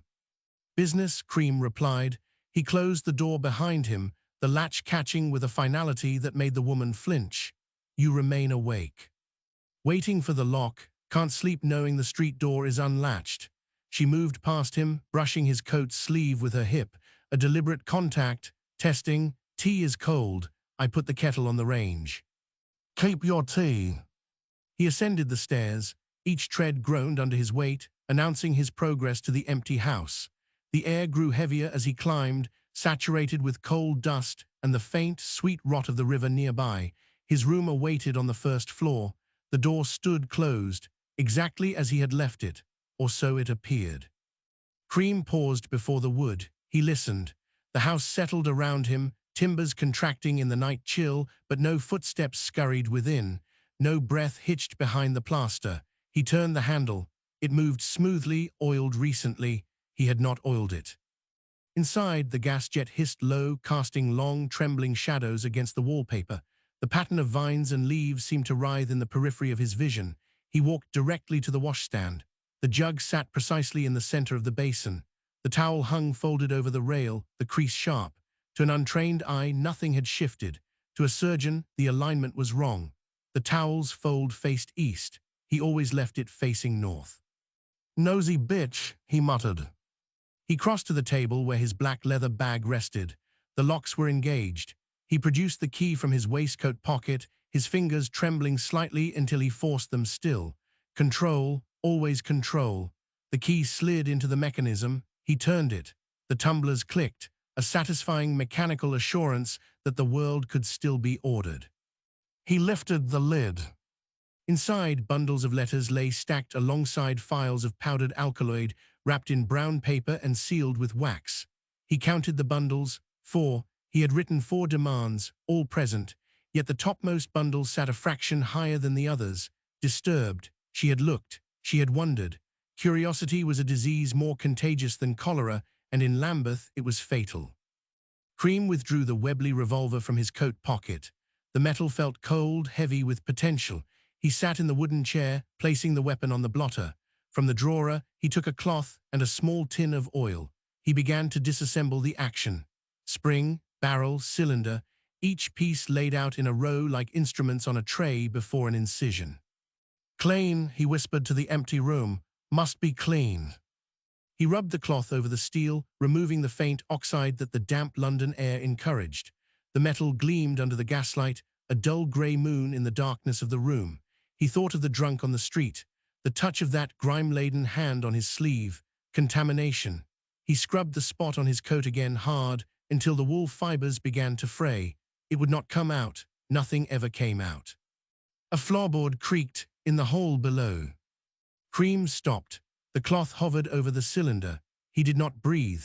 He waited for the sound to repeat, for the heavy tread of a constable or the soft shuffle of a landlady spying through the keyhole. Nothing followed. Only the wind outside, rattling the sash window like a beggar seeking entry. He reassembled the revolver. The snap of the cylinder locking into place sounded like a verdict. He loaded 6 cartridges one by one, feeling the resistance of the spring, the solid weight of the lead. Power, real power, not the scribbled threats on paper, but the cold certainty of the bullets. If she had touched his things, if she had read even a fragment of his correspondence, the procedure would need to change. A surgeon amputates gangrene without hesitation. He would not hesitate either. Cream stood and walked to the fireplace. The grate held the cold ash of yesterday's fire, grey and powdery. He took the carbon copies of the blackmail letters from his inner pocket. Thin blue paper, fragile as skin. He crumpled them, one by one, listening to the crisp protest of the fibers. He struck a match. The sulphur flare ignited, smelling of brimstone and hellfire. He held the flame to the paper ball. It caught quickly, the blue turning black, curling into itself like a dying leaf. He dropped it onto the ash. The fire spread, consuming the evidence of his voice, leaving only smoke. He watched the edges turn to grey flakes that rose up the chimney, carried by the draught. "Beautifully simple," he said to the flames. The smoke drifted upward, vanishing into the dark throat of the flue, joining the fog that blanketed London. It mingled with the exhaust of 1,000 other hearths, indistinguishable now, invisible, yet there. He stood watching until the last ember died, leaving only the scent of burnt paper hanging in the room, a smell that would cling to the curtains and the wool of his coat long after the fire was out. He turned away from the grate, leaving the revolver on the table, and walked to the window to watch the street below, unaware that the smoke drifting up the chimney carried the scent of his own undoing. The summons arrived on a slip of cheap paper, creased where the messenger's thumb had pressed too hard. Agnes Halloway stood by the scullery sink, her fingers raw from the carbolic soap, and read the name at the bottom. Mr. Gable, Superintendent of the Infirmary. The ink was still wet, smelling of iron gall and urgency. She wiped her hands on the coarse towel hanging beside the basin, the fabric scratching against her skin like a warning. "Miss Halloway," the boy stood in the doorway, cap in hand, eyes fixed on the scuffed floorboards. "He wants you now. Tell him I am coming." Her voice sounded thin in the tiled room. She folded the slip and tucked it into the pocket of her uniform, feeling the paper burn against her thigh. It was not a request. In the hierarchy of the Lambeth Infirmary, a summons from Gable was a verdict delivered before the trial began. She smoothed her skirt, checking for stains, for any mark that might suggest negligence. There were none, only the exhaustion that settled in the bones, a heavy ache that no amount of rest could shift. The corridor stretched long and dim, lit by gas jets that hissed softly in the gloom. Her boots clicked against the flagstones, a rhythmic tally of steps leading towards the administrative wing. Patients moaned behind closed doors, the sounds muffled by thick wood and indifference. She passed the ward where Matilda Clover had died. The door was shut. A nurse stood outside, arms crossed, watching Agnes with a look that was neither friendly nor hostile, merely wary. They all knew. The whispers moved through the building faster than the fever wards emptied. Agnes reached the superintendent's office. The door was painted a glossy black, the brass handle polished to a shine that hurt the eyes. She knocked, once, twice. "Enter." The room smelled of stale tobacco and dust, a dry scent that coated the back of the throat. Mr. Gable sat behind a desk piled with ledgers and correspondence, his face obscured by the smoke rising from a clay pipe. He did not look up when she came in. He continued to write, the scratch of the nib against the paper loud in the quiet room. "Close the door, nurse." She obeyed. The latch clicked, sealing her inside with him. The gaslight flickered, casting long shadows that danced across the bookshelves lining the walls. Agnes stood before the desk, hands clasped behind her back to hide their trembling. She would not give him the satisfaction of seeing fear. "You have been busy," Gable said. He stopped writing and finally raised his head. His eyes were pale, watery, devoid of any warmth. Too busy, some might say. "I attend to my duties, sir, as always." "Do you?" He leaned back in the chair, the wood creaking under his weight. "There are reports, unofficial records being kept, notes on patients who have already been discharged or deceased." Agnes held his gaze. To look away was to admit guilt. "I keep notes to improve my practice, to understand the symptoms better." "Symptoms," Gable tasted the word, rolling it around his mouth as if it was sour milk. "You are a nurse, Miss Halloway, not a physician, not a detective. Your role is to follow orders, to administer the treatments prescribed by your betters, not to compile archives for the police." "The police have not asked for anything." "Not yet." He tapped the pipe against the ashtray, a sharp crack that made her flinch. "But they will, and when they do, they will come here. They will ask questions about our procedures, about the deaths under this roof, and they will find your little books." "They are not little books. They are necessary." "Necessary?" Gable stood up. He was a tall man, thin as a rail, and he used his height to loom over the desk. "What is necessary is the reputation of this institution. We serve the public trust. Scandal destroys that trust. It drives away donors. It leaves the poor with nowhere to turn." "The poor are dying, sir." "And they will continue to die whether you write it down or not." He walked around the desk, stopping inches from her. She could smell the tobacco on his breath, mixed with the scent of gin. "Stop the notes, burn them. If I find evidence of further investigation into the medical decisions of this hospital, your position will be terminated immediately." It was not a threat, it was a promise.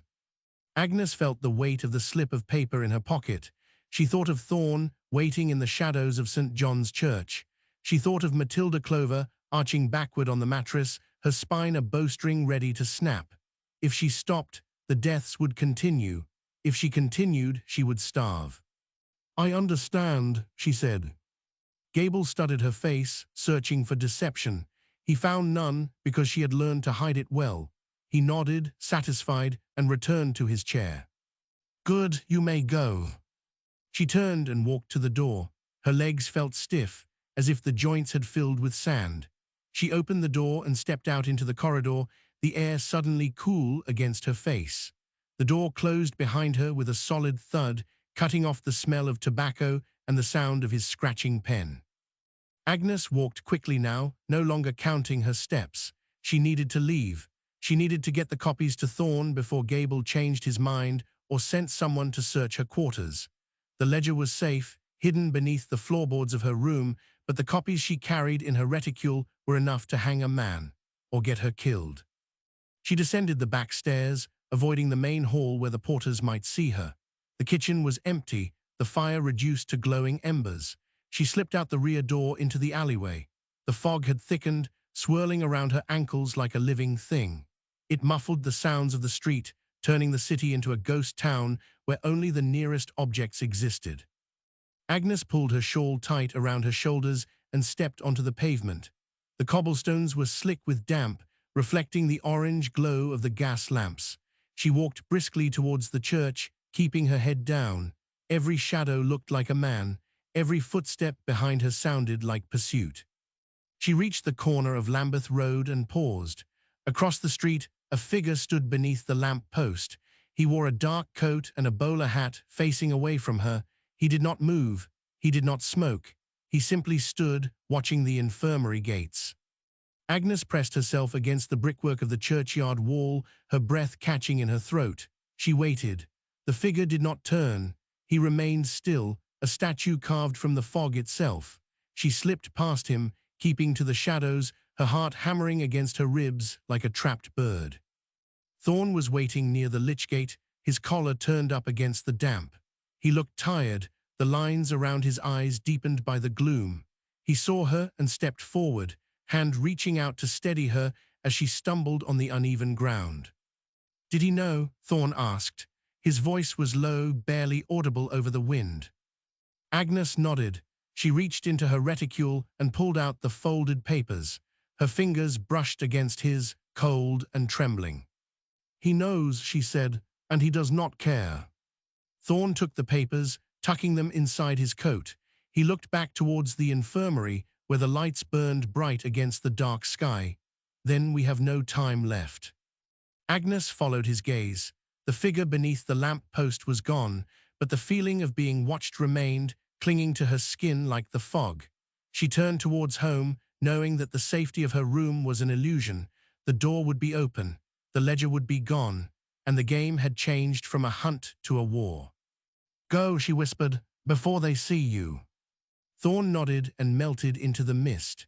Agnes stood alone for a moment, listening to the silence of the churchyard. Then she walked towards Lambeth Road, towards the house where a monster kept his hours like a clockwork toy. She walked quickly, without looking back.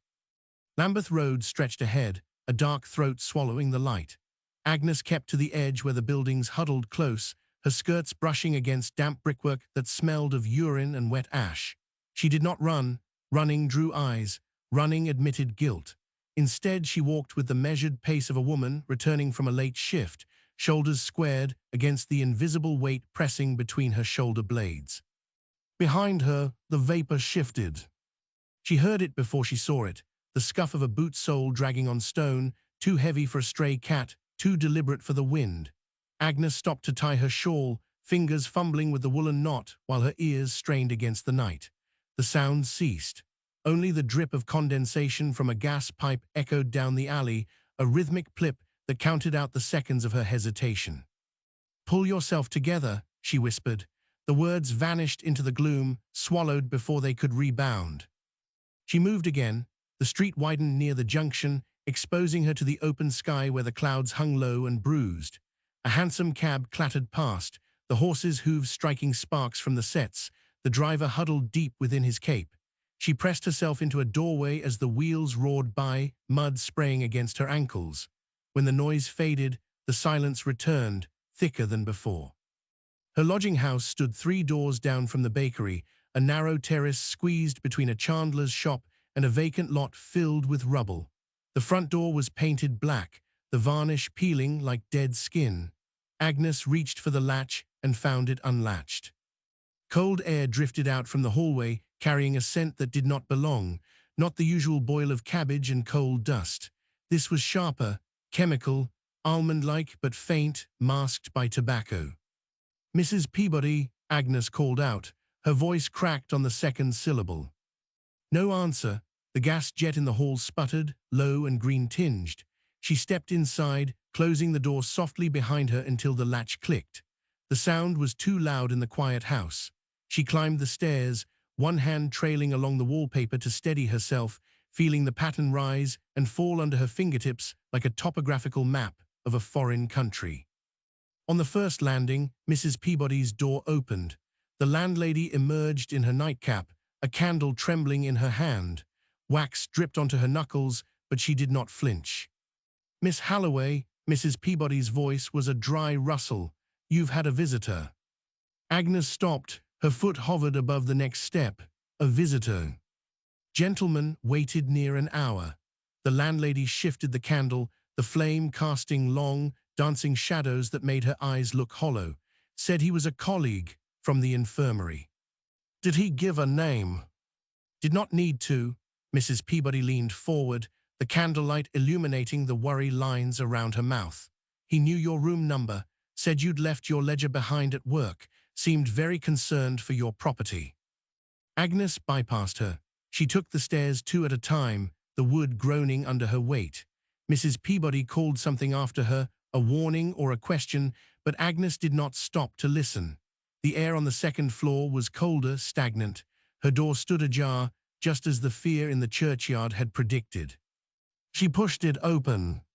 The room had been tossed, not violently, but with surgical precision. Drawers pulled out and stacked neatly beside the bed, the mattress stripped bare. Her clothes hung from the chair back like shed skins, everything in its place, yet everything violated. Agnes walked to the small table by the window. The wood was bare. The leather-bound ledger, the one she had hidden beneath the floorboards only weeks ago before moving it here for safety, was gone. In its center sat a single white card. She picked it up.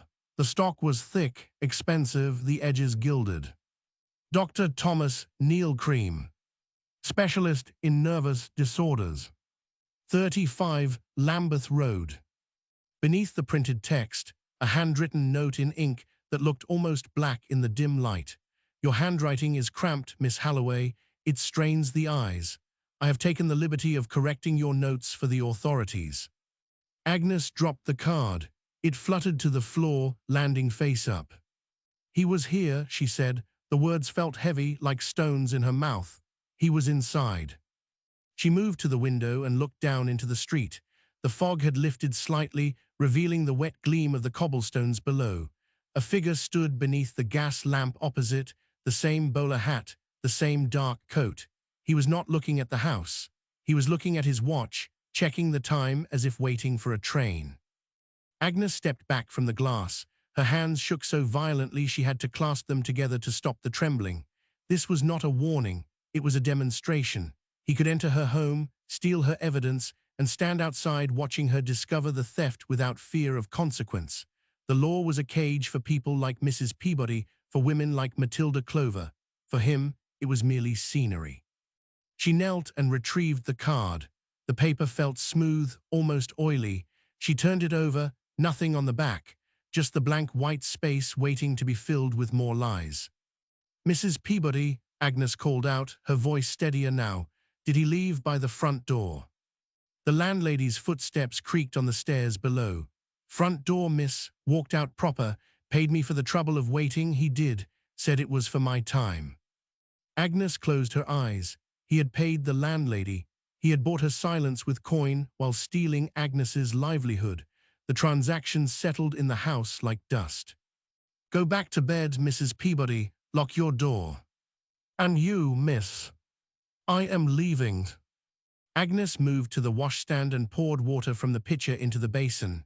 She dipped a cloth and wiped her face, the cold water shocking her skin into alertness. She could not stay here. The room was compromised. The ledger was gone, but she had given Thorne the copies. That was all that mattered. The original was just paper. The truth was in Thorne's coat. She packed a small bag, 2 dresses, a brush, the remaining notes hidden in her Bible. She left the rest. The stolen items were bait, and she would not bite. Descending the stairs, she passed Mrs. Peabody hovering in the hallway, the candle now guttering low. The landlady looked at the bag, then at Agnes's face, understanding dawning in her tired eyes. Will you be returning? Mrs. Peabody asked. Not tonight. The gentleman was not a gentleman. Agnes opened the front door. The street air rushed in, carrying the smell of rain and horses. Lock this behind me. Do not open it for anyone else, not even if they claim to know me. Miss Halloway. Lock it. Agnes stepped out onto the threshold. Across the street, the figure beneath the lamp post turned. He did not run. He did not hide. He simply raised his hat in a mocking salute, a slow, deliberate motion before turning the corner into the darkness of the mews. She walked in the opposite direction, towards the river, towards the one place where the noise of the city might drown out the sound of her own breathing. The card burned in her pocket against her hip. He wanted her to run. He wanted her to know he was watching, but he had made a mistake. He had shown himself. Thorne would need to see the card. He would need to know that Cream was no longer hiding in the shadows of the infirmary, but walking openly on Lambeth Road, paying landladies and stealing nurses' diaries as if he owned the freehold. Agnes turned onto Westminster Bridge Road. The wind picked up, whipping her skirts around her legs. She did not look back. Let him watch. Let him follow. The hunt had changed, yes, but the prey had teeth too, and she was done pretending otherwise. Rain needled the nape of Thorne's neck, a cold, persistent intrusion that seeped through the collar of his tunic and settled in the bone. He shifted his weight on the wet step of the omnibus shelter, the stone biting into his thigh, and watched the glow of the gas jet across the street where the post office box stood like a black iron sentinel. Anything. Detective Inspector Bellamy stepped out of the shadows, his breath pluming white in the damp air before vanishing. He did not wait for an answer, merely adjusted the brim of his hat and stared at the sorting office door as if he could will it open through sheer force of irritation. Nothing since 6, Thorne said. His voice sounded rough, scraped raw by hours of silence and the cheap tobacco they had shared to stay awake. The lad inside says Cream posted something earlier, a thick envelope, sealed with red wax. Bellamy grunted, a sound that might have been agreement or indigestion. Red wax. Fancy for a man hiding from the gallows. Does he think we are impressed by his stationery? He thinks he is untouchable. Thorne rubbed his hands together, the friction generating a fleeting warmth that died the instant he stopped moving. That is the trouble with men like Cream. They see the law as a game of chess, played on a board where the pawns are too stupid to move themselves. A hansom cab clattered past, the horse's hooves striking sparks from the wet cobbles, the wheels splashing muddy water onto the pavement where Thorne stood. He did not flinch. The mud soaked into his boot leather, cold and heavy, but he kept his eyes fixed on the post office window where a single candle flickered behind the frosted glass. Inside, the postmaster, a Mr. Gable who had been bribed with half a crown and a promise of immunity, was sorting the evening collection. If Cream was playing his hand, if he was demanding hush money from another prominent citizen, as the rumors suggested, the letter would be in that sack. It had to be. The entire strategy relied on the doctor's arrogance, his belief that his medical degree and his American connections placed him above the grime of common extortion. He will come again, Bellamy muttered, shifting his stance so his coat tail fell away from the revolver tucked into his waistband. Men such as he cannot resist the thrill of the demand. It is not the money they want, Constable. It is the power, to hold a respectable name in their hand and squeeze until the color drains from the face of the owner. Or until the rope tightens around their own neck, Thorne said. The door of the post office creaked open. Mr. Gable emerged, pulling his cap low against the drizzle, a canvas sack clutched tight against his chest. He did not look at the two men standing in the shadows. He merely walked to the collection bin near the curb and began to transfer the letters, his movements hurried and jerky, like a bird fearing a cat. Thorne waited until the bag was secured, until Gable had scurried back inside and bolted the door before he moved. He crossed the street, his boots slipping slightly on the slick stones, and took the sack from the inspector's outstretched hand. "Back to the station," Bellamy said. "We need the magistrate's seal before we break the wax. If we tear it open without warrant, any barrister in London will have the evidence thrown out before breakfast." "There is no time for breakfast," Thorne replied, feeling the weight of the letters shifting inside the canvas. One of them felt thicker than the others, the paper stiff and expensive under his thumb even through the bag. "Cream is not waiting for us to follow procedure. He is moving. Every hour we spend chasing a signature is an hour he spends finding another victim." "He is not going anywhere," Bellamy said, his voice hardening. "We have the house watched. We have the roads covered. He cannot slip the net this time, Elias, not with the pressure we are applying." Thorne did not argue. He knew the pressure was an illusion, a fragile web spun from hope and limited manpower. Cream had slipped through nets before in Chicago, in Toronto, walking away from prisons and asylums, while the authorities congratulated themselves on a job well done. This time had to be different. It had to be. The thought of Matilda Clover, of the others whose names were already fading from the inquest records, pushed against his ribs like a physical ache. They walked in silence towards Lambeth police station, the sack swinging between them, a heavy pendulum marking the seconds ticking away. The street was quiet now, the traffic thin to the occasional cart or weary pedestrian hurrying home. The fog had rolled in off the river, thick and yellow, swallowing the gas lamps one by one until the world shrank to the circle of light at their feet. Inside the station, the air smelled of wet wool, coal smoke, and the stale sweat of men who had worked too long without sleep. Thorne dropped the sack onto the desk in the inspector's office and lit the gas jet above it, the flame hissing as it caught. Bellamy fetched the magistrate's warrant from the safe, a folded sheet of paper that felt insignificant in his large, rough hands. "Do it," Bellamy said. Thorne took the knife from his pocket and sliced the string binding the sack. He appended it, and the letters spilled onto the desk, a cascade of envelopes in varying states of wear. Most were bills, circulars, personal notes from locals. He sorted through them quickly, his fingers dancing over the paper until he found it.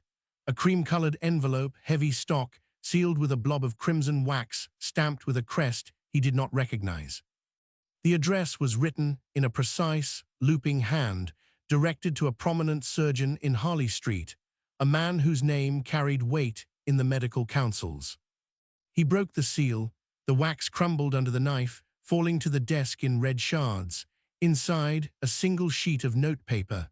Thorne unfolded it and read the words aloud, his voice flat, devoid of the horror that coiled in his gut. "The unfortunate incident regarding your recent patient requires immediate resolution. The sum of £500 will ensure my silence and the preservation of your reputation. Failure to comply will result in the delivery of certain documents to the Metropolitan Police. I trust you understand the necessity of discretion. TNC." Bellamy leaned over, reading the initials over Thorne's shoulder. TNC Thomas Neill Cream. He signs his own confession. "He thinks it is clever," Thorne said, folding the letter and placing it into his pocket. "He thinks the initials protect him, that we need more than his own word to hang him." "We have more," Bellamy said, straightening up. "We have the witness from the lodging house. We have the pattern. This letter is just the nail in the coffin." A knock at the door interrupted them. A uniformed constable poked his head in, his face pale and drawn. "Sir, message from Lambeth Road. Mrs. Collins. She is requesting immediate assistance. Says the doctor has returned." Thorne froze, the letter burning a hole in his pocket. "Returned to the lodging house." "Yes, sir, and he is not alone. There is a woman with him, young, looks frightened." Thorne was already moving, grabbing his hat from the peg by the door. "Get the wagon, now." Bellamy followed, his hand on his revolver. "Careful, Elias. If he has a hostage, we cannot rush in guns blazing." "He will not keep her alive," Thorne said, the words tasting like ash. "Not if he knows we are close. He kills them to silence them, then moves on. That is his surgery." They burst out of the station and into the night, the rain falling harder now, washing the soot from the streets, but doing nothing to clean the stain of the city's sin. The wagon rattled over the cobbles, the horses straining against the traces as they raced towards Lambeth Road. Thorne gripped the side of the vehicle, his knuckles white, watching the dark houses blur past. He thought of Agnes Halloway, of the ledger she had hidden, of the card Cream had left on her table. The doctor was playing with them, taunting them, leading them a dance, while bodies piled up in the morgue. "Not this time." The wagon skidded to a halt outside number 35. The windows were dark, save for a single flicker of light in the upper floor. Thorne jumped down before the horses had fully stopped, his boots hitting the pavement with a splash. He drew his truncheon, the wood slick in his palm, and signaled to the men behind him. "Surround the back," he whispered. "Bellamy with me, front door." They approached the house, the silence of the street suddenly oppressive, heavy with the expectation of violence. Thorne raised his hand to knock, but before his knuckles could graze the wood, the door flew open. Mrs. Collins stood there, her face a mask of terror, her shawl pulled tight around her shoulders. "He is upstairs," she hissed, her voice trembling. "In his room with the girl. I heard her screaming then nothing." Thorne pushed past her, taking the stairs two at a time, Bellamy close on his heels. The air in the hallway smelled of boiled cabbage and something else, something sharp and chemical that strung the nostrils. Strychnine, or perhaps just the doctor's disinfectant. At the top of the stairs, the door to Cream's room was ajar. A sliver of light cut across the landing. Thorne kicked it open, his truncheon raised, ready to strike. The room was empty. The window stood open, the curtains billowing in the draught. On the bed lay a small bundle of clothes, and on the table, a note pinned to the wood with a surgical scalpel. Thorne walked to the table, his heart hammering against his ribs, and pulled the note free. It was brief. A surgeon must always be punctual. I have another appointment. Do try to keep up. He ran to the window and looked down into the mews below. A figure was disappearing into the fog, moving with a swift, purposeful stride that belied his age. Thorne turned back to the room, his eyes scanning the details he had missed in the rush. The locked box in the corner was gone. The revolver Mrs. Collins had spoken of was gone. Only the scalpel remained, gleaming in the gaslight. He knew, Bellamy said, stepping into the room and looking at the open window. He knew we were coming. No, Thorne said, his voice low, dangerous. He wanted us to come. He wanted to show us he could walk away. He pocketed the scalpel, the metal cold against his thigh, but he left something behind, something he thought we would not find. He dropped to his knees and looked under the bed. There, tucked against the skirting board, was a small leather-bound book, Agnes's ledger, or a copy of it. Thorne reached for it, his fingers brushing the worn cover. This was it, the link between the deaths, the names, the dates, the dosages. Cream had taken the original, but he had left this behind as a taunt, or perhaps in his haste, he had missed it. Get Mrs. Collins, Thorne said, standing up and clutching the book. Secure the room, and send a runner to the infirmary. Tell Nurse Halloway to meet us at the station, immediately. And the girl, Bellamy asked, looking at the empty bed. We find her, Thorne said, turning towards the door, the book heavy in his hand, before he finishes his appointment. The rain lashed against the windowpane as they rushed back down the stairs, the sound masking the footsteps of a man who believed himself a god, walking freely through the streets of London while the law scrambled to catch his shadow. Thorne tightened his grip on the ledger. The net had tightened, yes, but the fish was still slippery, and the water was deep. Mrs. Collins did not move when Thorne reached the foot of the stairs, her spine rigid against the wallpaper, as if the plaster might swallow her whole if she leaned back an inch. The gas jet in the hallway sputtered, casting long, jumping shadows that made her eyes look like hollowed-out sockets in a skull. She clutched the shawl tighter, knuckles bleaching white against the wool, yet she did not meet his gaze. You sent us on a chase, Thorne said, the words flat, stripped of the anger boiling in his gut because anger required energy he needed for the hunt. There was no girl, no screaming. The box, she whispered, the sound scraping her throat. He took the box, and the pistol. I saw him pack them while I was bringing up the coal. Thorne stepped closer, invading the small circle of air she claimed as her own. The smell of her was distincter, not just the stale cabbage of the hallway, but lavender water gone sour, the scent of a woman trying to mask the rot of her own fear. You watched him pack a firearm and a box of poisons, Mrs. Collins, and you brought coal instead of running to the station. I feared he would burn the house down, she snapped, a sudden flare of defiance igniting her damp eyes before extinguishing just as quickly. If he fled, who pays the rent? If he is arrested here, who rents the rooms after? The neighbors talk, Constable. They whisper, a murder house is a dead house. She shifted her weight, the floorboard groaning under her slipper, and glanced towards the kitchen door as if expecting Cream to step out from behind it with a scalpel in hand. Thorne followed her look, seeing only the dark mouth of the passage and the faint drip of a leaking tap. Listen to me, Thorne said, lowering his voice so only she could hear the steel beneath the fabric of it. He is gone. He will not return to this room, but he knows you spoke. He knows you told us about the box. Mrs. Collins flinched, a visible tremor running through her shoulders. I told you nothing specific, only that he kept ours. You told us about the revolver.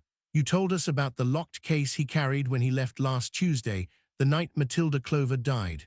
Thorne held her gaze, refusing to let her slide away into the comfortable fog of denial. That is testimony, that is enough to bind you to the court, and enough to make you a target if he feels cornered. He reached out not to touch her, but to rest his hand on the newel post between them, a barrier and a bridge. I cannot offer you a guard for every hour of the day. The force is stretched thin, and the commissioner sees only blackmail, not murder. But I can ensure your name does not appear in the papers. I can ensure the magistrate understands you acted out of civic duty, not malice. And if he comes back, her voice cracked, the question hanging in the damp air like smoke.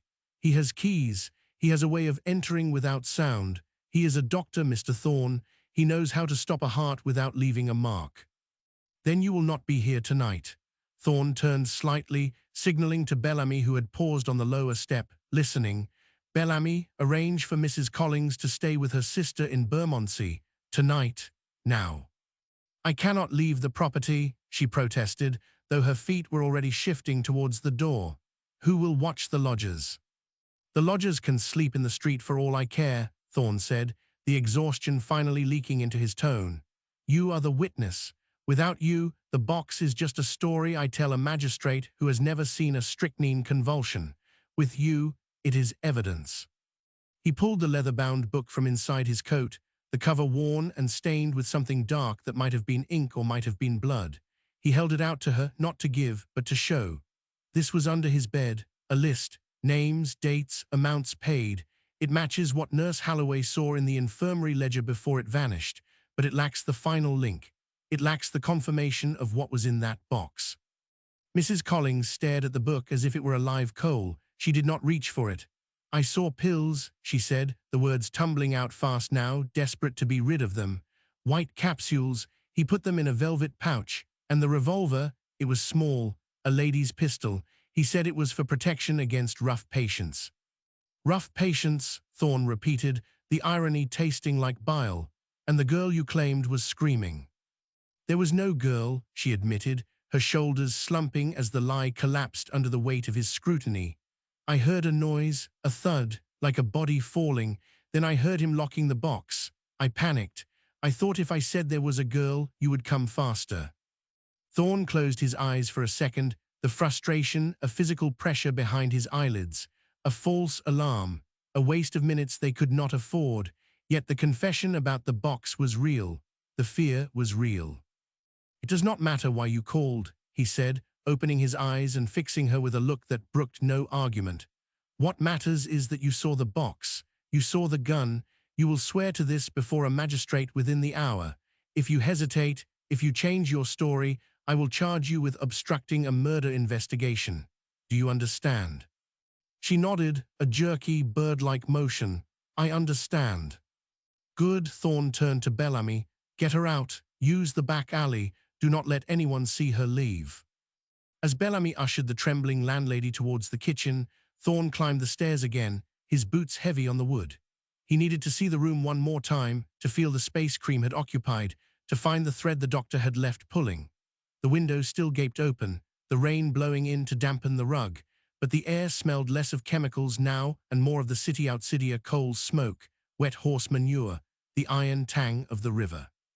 He walked to the table where the scalpel had been. The wood was bare now, save for a faint circular mark where the blade had pinned the note.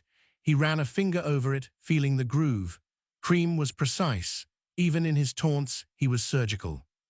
A whistle blew from the street below, sharp and urgent. Not the random cry of a street vendor, but the specific signal Bellamy had taught the surveillance team 2 days prior. Sightings, movement. Thorne moved to the window, leaning out into the rain. Below, in the shadow of the mews wall, a figure in a dark coat was gesturing frantically towards the north, pointing down Lambeth Road. Another constable broke from the shadows, running hard, his cape flapping behind him like broken wings. They had him, or they had a trace. Thorne shoved the ledger back into his coat, the leather pressing cold against his ribs. He did not wait for Bellamy. He took the stairs 3 at a time, his heart driving a hard rhythm against his breastbone, not with fear this time, but with the terrible, clarifying focus of the chase. The net was no longer tightening, it had snagged. Now came the pull. He burst out of the front door. the rain instantly soaking his hat and collar, and sprinted towards the corner where the constable waited, breathless, and pointing a gloved finger into the fog. "Which way?" Thorne demanded, his voice cutting through the drumming rain. "Towards the embankment, sir," the man gasped, chest heaving. "He hailed a hansom heading for Charing Cross, but I saw the face. It was him." Thorne looked down the dark throat of the street, where the gas lamps fought a losing battle against the encroaching mist. Charing Cross, the gateway to the continent, the escape route. "Run," Thorne said, and took off into the gloom, the taste of copper sharp on his tongue, the image of the white capsules burning in his mind. Before he buys a ticket. The hansom cab rattled over the cobbles, a wooden coffin on wheels, its wheels throwing up sheets of muddy water that soaked the hem of Thorne's trousers as he sprinted alongside, lungs burning with the wet coal air. "Pull over." The driver did not look back, whipping the horse into a frantic gallop that sent sparks flying from the iron rims against the stone sets. Thorne surged forward, his boots slipping on the slick pavement, grabbing at the leather strap dangling from the rear of the cab, his fingers scrabbling for purchase on the wet material. Inside, silhouetted against the grimy glass of the window, sat the figure in the dark coat, the brim of the hat pulled low, but the profile was unmistakable, the sharp nose, the rigid jaw, the man who had turned death into a transaction. "Halt in the name of the Queen." The cab swerved violently, clipping the curb and nearly overturning, forcing Thorne to release his grip and stumble sideways to avoid being crushed beneath the spinning wheel. He recovered instantly, lunging again, this time catching the door handle and yanking it open while the vehicle still lurched forward, the hinges screaming in protest. Cream did not scream. He did not beg. The doctor sat perfectly still, his hands resting on his knees, a small black bag clutched in his lap, looking at Thorne with an expression of mild irritation, as if interrupted during a consultation rather than a flight from justice. "You are making a scene, Constable," Cream said, his voice calm, cutting through the noise of the traffic and the shouting of the growing crowd. "This is highly irregular." "Step down," Thorne gasped, chest heaving, rain dripping from the brim of his hat onto his nose. "Now." "I think not." Cream shifted slightly, his hand moving towards the bag. "There has been a misunderstanding regarding certain correspondence. I am on my way to clarify matters with the authorities at Scotland Yard." "The only place you're going is the station," Thorne snapped, reaching in to grab the doctor's arm, his fingers digging into the wool of the coat. "And you'll walk there." Cream recoiled as if touched by something diseased, pulling his arm back with surprising strength. "Do not lay hands on me. I am a medical practitioner. I have rights." "You have a date with the hangman if I have my way," Thorne growled, signaling to the constables who had finally caught up, their faces flushed and grim. "Get him out." Two officers grabbed Cream by the elbows, hauling him from the cab onto the wet pavement, where he stumbled but refused to fall, straightening his coat with a twitch of his shoulders. "This is an abduction," Cream announced to the gathering onlookers, his voice rising, projecting the authority of the lecture hall. "I am being assaulted by men who do not know the law." "Save it for the magistrate," Thorne said, stepping close, invading the doctor's personal space, smelling the faint scent of lavender water and something sharper, chemical beneath the rain. "We have the ledger, Cream, we have the letters, and we have the witness who saw you pack the strychnine." For the first time, the mask slipped. A flicker of something cold and desperate flashed in Cream's eyes, gone as quickly as it appeared, replaced by a sneer that twisted his thin lips. "A ledger," Cream laughed, a dry, brittle sound. "A piece of paper. You think a scribbled note will hold up against my testimony, against my reputation." "It's not just paper," Thorne said quietly, leaning in so only the doctor could hear. "It's the names. Matilda Clover, Alice Marsh, Emma Shrivell. You wrote them down. You counted the money."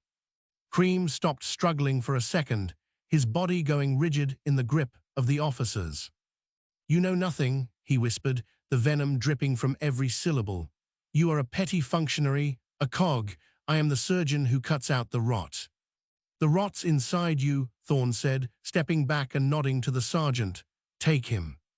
They marched him down the street, the crowd parting like water before a stone, eyes wide, mouths open in silent awe or horror. Cream kept his head high, looking straight ahead, refusing to acknowledge the whispers that followed them, the words murderer and poisoner hissing through the damp air.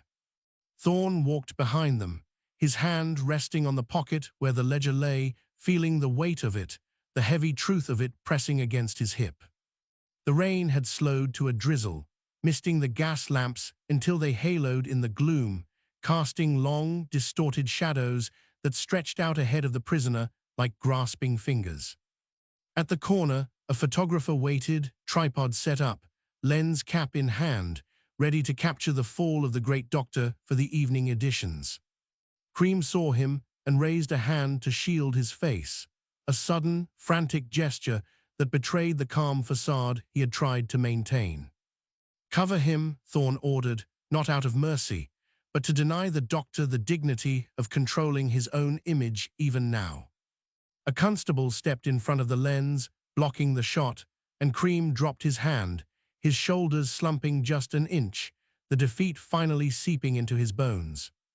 Thorne watched him, feeling no triumph, no surge of joy, only a deep, exhausting relief that the chase was over, that the names in the ledger could finally rest. But as they turned the corner towards the station, Thorne caught sight of a woman standing in the shadows of the alleyway, watching the procession pass. She wore a shawl pulled tight around her head, her face obscured, but she held something in her hand, a small, white pill box, crushed flat. She did not move as they passed, did not speak, just watched until the doctor disappeared into the gloom, then turned and walked away into the fog, vanishing as if she had never been there at all. Thorne paused, his foot hovering over the curb, a cold prickle running up his spine that had nothing to do with the rain. There were more boxes, more names, and the ledger in his pocket felt suddenly very light, as if it held only half the story. He tightened his grip on the leather, the texture rough against his palm, and followed his prisoner into the dark mouth of the station house, leaving the woman and her secrets to the mist. Iron bit the wrist, cold, unyielding, a metal cuff grinding against the radius bone until skin broke and a bead of bright red welled up to mix with the grime of the street. Cream did not flinch at the pain, though his nostrils flared, inhaling the sharp tang of his own blood as if it were a diagnostic scent. "Careful, Constable," he said, voice dropping an octave, losing its lecture hall projection to become something intimate and oily. "You damage the instrument. Who will heal the poor of Lambeth when I am gone? You."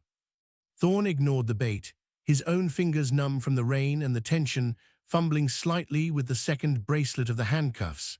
He clicked it shut. The sound was small, a dry snap lost in the murmur of the crowd, yet it carried more weight than the shouting of the spectators or the clatter of a hansom cab wheeling past on the wet cobbles. "You heal nothing," Thorne muttered, tugging the chain to test the lock, feeling the resistance of the doctor's arm, the solid, infuriating weight of him. "You prune, like a gardener cutting away the dead wood." "A necessary surgery," Cream corrected, allowing himself to be turned, his back now to the station house door, facing the gloom of the alley where the woman had vanished. "The body politic requires purification. I merely provided the cauterizing agent." He twisted in the grip of the two constables, not to escape, but to look Thorne in the eye, his gaze darting past the constable's shoulder to the black bag sitting on the pavement, still unopened, still holding its secrets.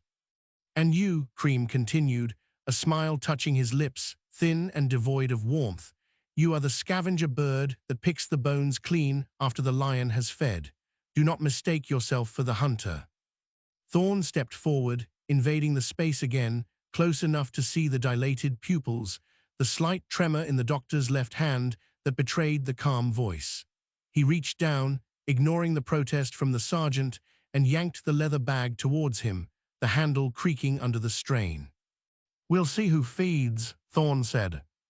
He dropped to one knee, the wet stone soaking through the trousers instantly, a cold dampness spreading up the thigh.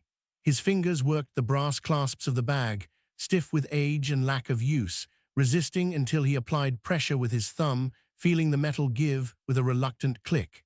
The lid sprang open. Inside, the arrangement was meticulous. Bottles of varying sizes, nested in cotton wool, their labels handwritten in a precise, looping script that spoke of a mind obsessed with order. Amber glass, cobalt blue, clear crystal stoppers ground to fit, and beneath them, wrapped in oilcloth, the box. Thorne lifted the box out. It was heavy, denser than it looked, the wood dark and polished, the lock a simple brass mechanism that yielded to the pick Thorne had borrowed from the sergeant's kit before they left the yard. A single turn, the lid lifted. No gold, no jewels, no blackmail demands written on expensive stationery. Rows of paper packets folded with surgical precision, white powder visible at the creases, strychnine, morphia, arsenic, enough to kill a regiment or perhaps just enough to tidy up a loose end every week for a year. And beneath the packets, the ledger, not a professional log of patients seen and fees collected, but a private account book, the columns filled with dates, initials, and sums of money that did not match any legitimate medical practice. Thorne ran a finger down the page, stopping at an entry from 3 days prior. MC A circumflex 10s, final settlement. Matilda Clover, 10 shillings for a life. You see, Cream's voice came from above, stripped of its earlier bravado, sounding suddenly thin, reedy, as if the air had been sucked from his lungs. It is merely a record of debts owed. Men of means owe me, I collect. It is business. Business, Thorne repeated, the word tasting like ash in his mouth. He looked up, holding the open box, so the gas light from the station porch fell across the white packets. You sold them death and called it a transaction. Cream's eyes fixed on the box, and for the first time since the raid began, the mask did not just slip, it shattered. The arrogance drained away, leaving behind a raw animal terror that tightened the skin around his eyes, making him look old, frail, a man who had finally realized the trap had no exit. He tried to step forward, but the constables held him fast, their grip tightening as they sensed the shift in their prisoner. That evidence is privileged, Cream stammered, the words tumbling out too fast, losing their rhythm. Doctor-patient confidentiality, you connote you have no jurisdiction over my private papers. I demand a magistrate, I demand a. Silence, the sergeant barked, stepping in to shove Cream's shoulder, forcing him back against the brickwork. You've said enough to hang yourself twice over, Doctor. Thorne closed the box with a definitive thud, the sound final, like a coffin lid dropping into place. He stood, his knees cracking, the cold of the pavement lingering in his joints, and tucked the box under his arm, securing it against his side. The weight of it was substantial, a physical burden that matched the heaviness in his chest. Take him inside, Thorne ordered, his voice flat, devoid of the anger that had fueled him for weeks. Book him for murder, all of them. Cream allowed himself to be dragged towards the door, his feet scuffing against the stone, no longer trying to maintain his dignity or project his authority. He kept his head down, staring at his own shackled hands, the blood from his wrist smearing onto the white cuff of his shirt, a stark, ugly stain that would not wash out. As they crossed the threshold into the light of the station, the photographer outside clicked his shutter, the flash powder erupting in a brief, blinding cloud of white smoke that smelled of sulfur and burnt magnesium. Cream flinched, squeezing his eyes shut, turning his face away from the lens, but the image was already captured. The fallen idol, the healer-turned-butcher, caught in the act of being swallowed by the machine he thought he could outwit. Thorne paused in the doorway, looking back out at the street. The crowd was dispersing now, the spectacle over, the rain picking up again, washing the dust from the cobblestones. The alley where the woman had stood was empty, just shadows and swirling mist, the crushed pill box she held gone, taken with her into the dark. He touched the pocket where the first ledger lay, then the box under his arm. 2 records, one of money, one of names, neither complete. The sergeant clapped a hand on his shoulder, heavy and congratulatory. Good work, Elias. The super will want a word before morning. Thorne said, stepping inside and letting the door swing shut behind him, cutting off the damp air and the noise of the street. Morning. The corridor smelled of disinfectant and stale tobacco, the familiar scent of the station house that usually offered comfort, but tonight it felt cloying, suffocating. Cream was being marched down the hall towards the cells, his footsteps echoing on the flagstones, a rhythmic, hollow sound that seemed to count down the seconds until the trial, until the verdict, until the drop.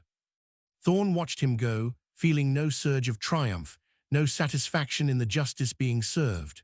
Only a weary certainty that the work was not done, that the names in the book were only the ones Cream had been arrogant enough to write down, and that somewhere out there in the fog, other boxes remained, other debts unpaid, other women waiting for a justice that would never come.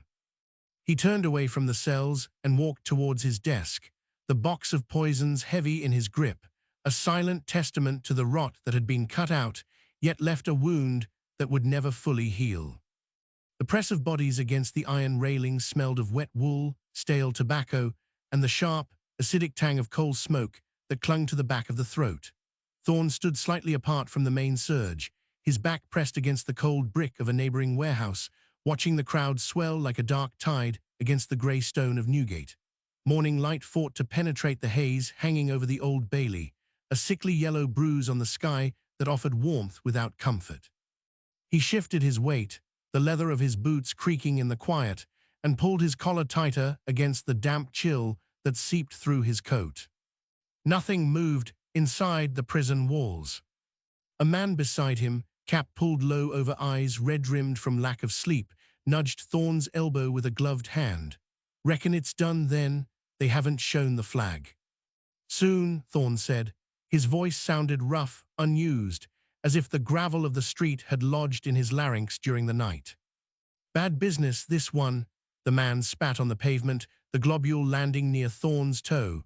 "Doctor like him, you'd think the schooling would count for something." "Schooling teaches a man to read," Thorne replied, watching the high windows of the debtor's wing. "It does not teach him mercy." The man grunted, unconvinced, and turned back to the rails, joining the hundreds who waited for the signal that a life had ended within the yard. They stood in a hushed accumulation of curiosity and morbid duty, not cheering, not shouting, merely witnessing the machinery of the state grind forward. Thorne envied them their simplicity.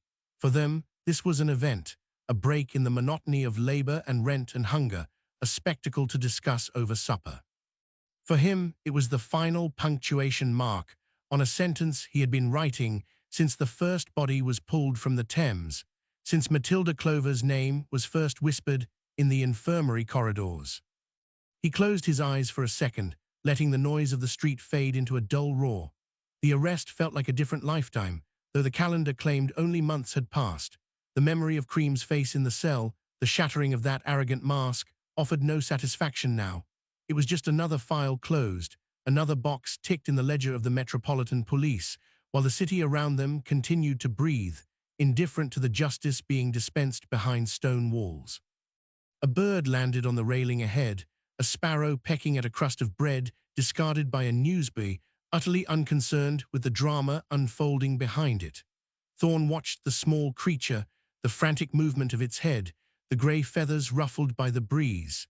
It seemed more alive than the thousands of humans holding their breath nearby. "Look there," the man beside him hissed, pointing a thick finger towards the roof. A figure had appeared on the platform above the entrance, a solitary shape dressed in black against the pale stone. He moved with a deliberate slowness, carrying a pole. The crowd shifted, a collective intake of breath that sounded like wind rushing through dry leaves. Thorne straightened his spine, his hands curling into fists at his sides, though there was nothing for them to grasp. The black flag rose. It unfurled slowly, heavy with the damp air, climbing the pole until it snapped in the breeze, a stark declaration that the law had taken its due. A murmur rippled through the gathering, low and somber, devoid of triumph. There were no cheers, no applause, only the quiet acknowledgement of a debt paid in blood. The man next to Thorne crossed himself, muttered a prayer under his breath, and then turned away, pulling his cap down further as he merged into the flow of people beginning to disperse. Thorne did not move immediately. He watched the flag limp against the pole, the fabric clinging to the wood as if reluctant to fly. The sun managed to break through the haze for a moment, casting a weak, watery light across the cobblestones, illuminating the dust and the spittle and the crushed flowers left by mourners who had no name to speak. It highlighted the grime on the prison walls, the cracks in the mortar, the age of the place that had swallowed so many men and women before Cream and would swallow many more after. He felt a hollowness in his chest, a void where he had expected relief to settle. The monster was dead, yes. The poisoner was gone, but the streets of Lambeth remained, with their dark alleys and desperate women and doctors who sold secrets behind locked doors. Cream had been an anomaly, a singular rot, yet the soil that allowed him to grow remained untouched. Thorne thought of the ledger in his pocket, the names written in his own hand, the women whose deaths had been ruled misadventure or hysteria until the pattern became too loud to ignore. Justice had been served, but the city did not feel safer. It felt only tired. A constable from the prison guard walked past, keys jingling at his belt, his face blank with the practiced neutrality of those who deal daily in death. He nodded to Thorne, a recognition of shared duty, but did not stop. "All done, Elias," he said, his voice flat. "You can head back." "I will," Thorne said. "Good work on the capture. Super speaks highly of it." "Does he?" Thorne pushed himself off the brick wall, his joints stiff. "It's finished, then." "For you, for us, the paperwork starts." The guard chuckled, a dry, humorless sound, and walked towards the gate. Thorne watched him go, then turned his back on the prison. The crowd was thinning now, the spectacle concluded, the energy draining away as people returned to their shops and factories and tenements. The fog was lifting, revealing the jagged skyline of the city, the chimneys pouring their black plumes into the clearing sky. He adjusted his helmet, feeling the weight of it pressed down on his skull, and began to walk. His boots clicked on the wet stone, a rhythmic counterpoint to the fading murmur of the crowd. He did not look back at the flag. There was no need to confirm the end twice. The walk back to the station would take an hour, plenty of time to think about the report he would have to file, the official version of events that would strip away the nuance and the fear and the smell of strychnine in the air. He would write that the prisoner was executed according to law. He would not write about the way Cream's eyes had looked when the box was opened, or the way the nurse had trembled when she handed over the ledger. Those details belonged to him, private burdens carried in the quiet spaces between duty and conscience. He turned the corner onto Newgate Street, the noise of the city returning as the traffic picked up, hansom cabs rattling over the stones, carts laden with goods clattering towards the markets. Life resumed its pace, indifferent to the death that had just occurred. A woman swept the steps of a shop nearby, the broom scratching against the wood, a mundane sound that grounded him in the present. She looked up as he passed, meeting his eyes for a second before looking down again, returning to her work. Thorne touched the pocket where the ledger lay. The paper felt thick, substantial, a weight against his thigh. He needed to burn it. There was no place for it in the official records, no category for the things he knew but could not prove. It was evidence of a different kind of crime, one that the law did not have the language to prosecute. The sun was higher now, burning off the last of the mist, but the light felt cold. He walked faster, wanting to reach the station, wanting to be inside where the gas lamps smelled of familiar smoke and the walls kept the world at bay. The execution was over. The case was closed. But as he walked, the faces of the dead women rose up in his mind, clear and sharp, demanding a witness that the law could not provide. He reached into his pocket, fingers brushing the edge of the paper, and wondered if fire would be enough to cleanse the stain. Matilda Clover's face arrived first, unbidden, sharp as a shard of broken glass lodged behind the eyes. Not the swollen, purple distortion of the corpse laid out on the pauper's slab, but the living woman from the daguerreotype pinned to his wall, the one with the slight gap between her front teeth and a hat trimmed with faded velvet ribbons. She looked out from the paper with a quiet expectation, a trust that the world would honor its basic contract, that if you kept your head down and worked, you might survive the winter. Thorne stopped walking. A drayman shouted at his horse nearby, the crack of the whip splitting the air like a bone snapping, but the sound seemed to come from a great distance, muffled by the sudden rush of blood in his own ears. He had promised her justice, or rather, he had promised the idea of her. The crowd thinned further, leaving gaps where bodies had stood moments before, revealing the wet, glistening cobbles beneath. A newsboy no older than 10 scrambled through the dispersing throng, shouting headlines about the Black Flag, his voice shrill and eager, selling death as a commodity to men who needed something to talk about over their evening ale. Extra, extra, the poisoner pays.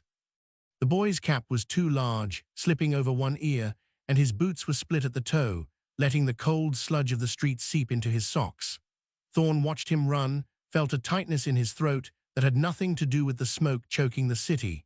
That boy would grow up in Lambeth.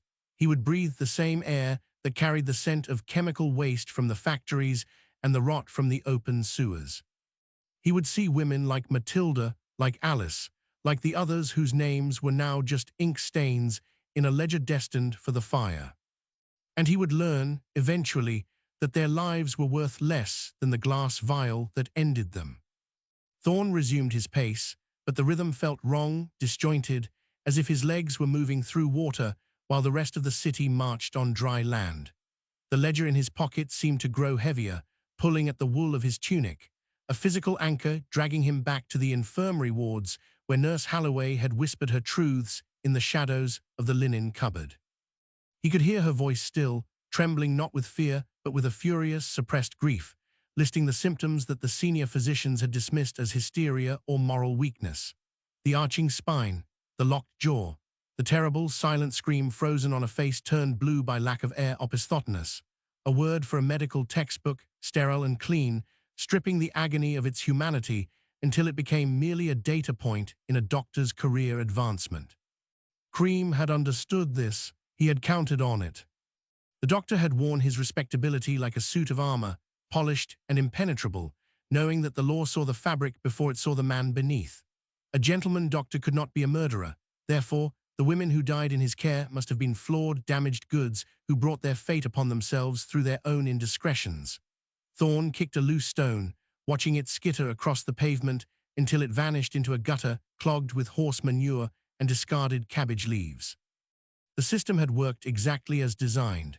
It had protected the reputation of the profession, preserved the sanctity of the Harley Street addresses, and sacrificed the vulnerable to keep the machinery running smoothly. Cream was dead, yes, but the logic that enabled him remained intact, breathing quietly in the boardrooms and the courtrooms and the polite drawing rooms where men decided which lives mattered. A hansom cab rattled past, the driver urging his horse into a trot, the wheels spraying a fan of muddy water onto the curb. Thorne stepped back instinctively, pressing his shoulder against the rough brick of a warehouse wall. The smell of wet wool and stale tobacco clung to his uniform, a scent that marked him as part of the machinery, a cog greased by duty and blind obedience. He thought of Mrs. Collins, her face pinched with anxiety as she had handed over the pill boxes found in her grate, terrified that her association with the scandal would ruin her lodging house. She had wanted to do the right thing, yet she had waited until the arrest was certain, until the risk had shifted away from her own survival. Everyone waited, everyone calculated, and in the space between calculation and action, women died.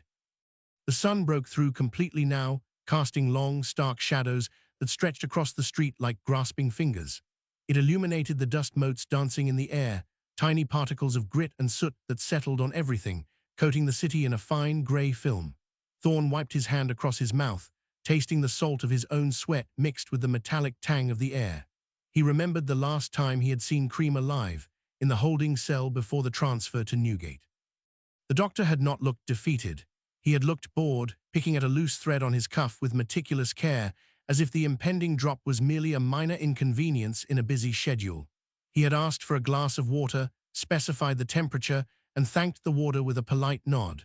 There was no remorse, no flicker of recognition for the faces that haunted Thorne's sleep. To Cream, they had never been people. They were obstacles, or perhaps just materials, used and discarded in the pursuit of something he considered far more important than their breathing. And now he was gone, erased. The state had taken its pound of flesh, and the ledger of the law was balanced. But the other ledger, the one in Thorne's pocket, told a different story. It spoke of a city that looked away, that preferred the comfort of ignorance to the pain of truth. It listed the names of women who had no one to speak for them now that the villain was dead, their stories reduced to footnotes in a case closed. Burning the pages would not change that. Fire consumed paper, turned ink to ash, but it could not cleanse the memory of what those names represented. It could not fix the holes in the social fabric that allowed a predator to walk among the sheep, dressed in the clothing of a shepherd. Thorne reached into his pocket again, his fingers closing around the edge of the notebook. The paper was rough, cheap stuff, the kind used for grocery lists and rough drafts, not for recording the final moments of human beings. He pulled it out slightly, just enough to feel the texture against his thumb, the slight resistance of the binding holding the secrets together. A woman passed him, carrying a basket of laundry on her hip, her hands red and chapped from the lye soap. She glanced at him, then quickly looked away, pulling her shawl tighter around her shoulders as if to protect herself from his gaze. She knew what he was, a policeman, a representative of the order that had just executed a man while leaving the conditions that created him untouched. He let the notebook slip back into the deep pocket, the fabric swallowing it whole. Walking on, he passed a group of men standing outside a public house, their faces flushed with beer and the excitement of the morning's spectacle. They were laughing, slapping each other on the back, recounting the details of the drop with the enthusiasm of sportsmen discussing a race. "Clean break, they say," one of them shouted, gesturing with a pipe. "Didn't suffer a moment." Thorne kept his eyes forward, focusing on the pattern of the cobblestones, the way the light caught the wet patches where the rain had pooled. He did not want to hear their version of events. He did not want to know how they had sanitized the death, turning it into entertainment to be consumed and forgotten before supper. The faces rose up again. Matilda, Alice, the others. They did not look angry, they looked tired, so incredibly tired of being used as currency in a game they did not understand. Thorne felt a sudden, fierce urge to stop, to turn around and shake the men outside the pub until their teeth rattled, to scream the names into their laughing faces until the sound drowned out their cheer. But he did not stop. He walked. His boots hit the stone with a steady, relentless rhythm, carrying him away from the prison, away from the crowd, towards the station where the fire waited. Justice was a cold thing. It offered no warmth, no comfort, only the stark assurance that the rules had been followed. The city would move on. The fog would return tonight, rolling in from the river to blanket the streets in grey silence, hiding the sins of tomorrow, just as it had hidden the sins of yesterday. And Thorne would walk through it, carrying the weight of the names that no one else would speak, a silent witness to a war that had no end, only battles fought in the shadows by those who refused to look away. He turned the corner towards the station, the building looming ahead like a fortress of grey stone, its windows dark despite the morning light. Inside, the fire would be lit, the poker would be hot, and the paper would burn, curling into black flakes that would rise up the chimney and scatter into the sky, joining the soot and the smoke of a city that knew how to bury its dead, but had forgotten how to save its living. Thorne placed his hand on the door handle, the iron cold against his palm, and took a breath that tasted of ash before stepping inside. The Strychnine Surgeon is a work of fiction. Its characters and scenes are invented, but the story is grounded in real events, places, and the social conditions of its period, dramatized, not documented. The history behind it draws on these real sources. Thomas Neill Cream. List of nicknames of serial killers. Researched via Wikipedia and contemporary records. Liberties taken with the timeline or with real persons are the author's own.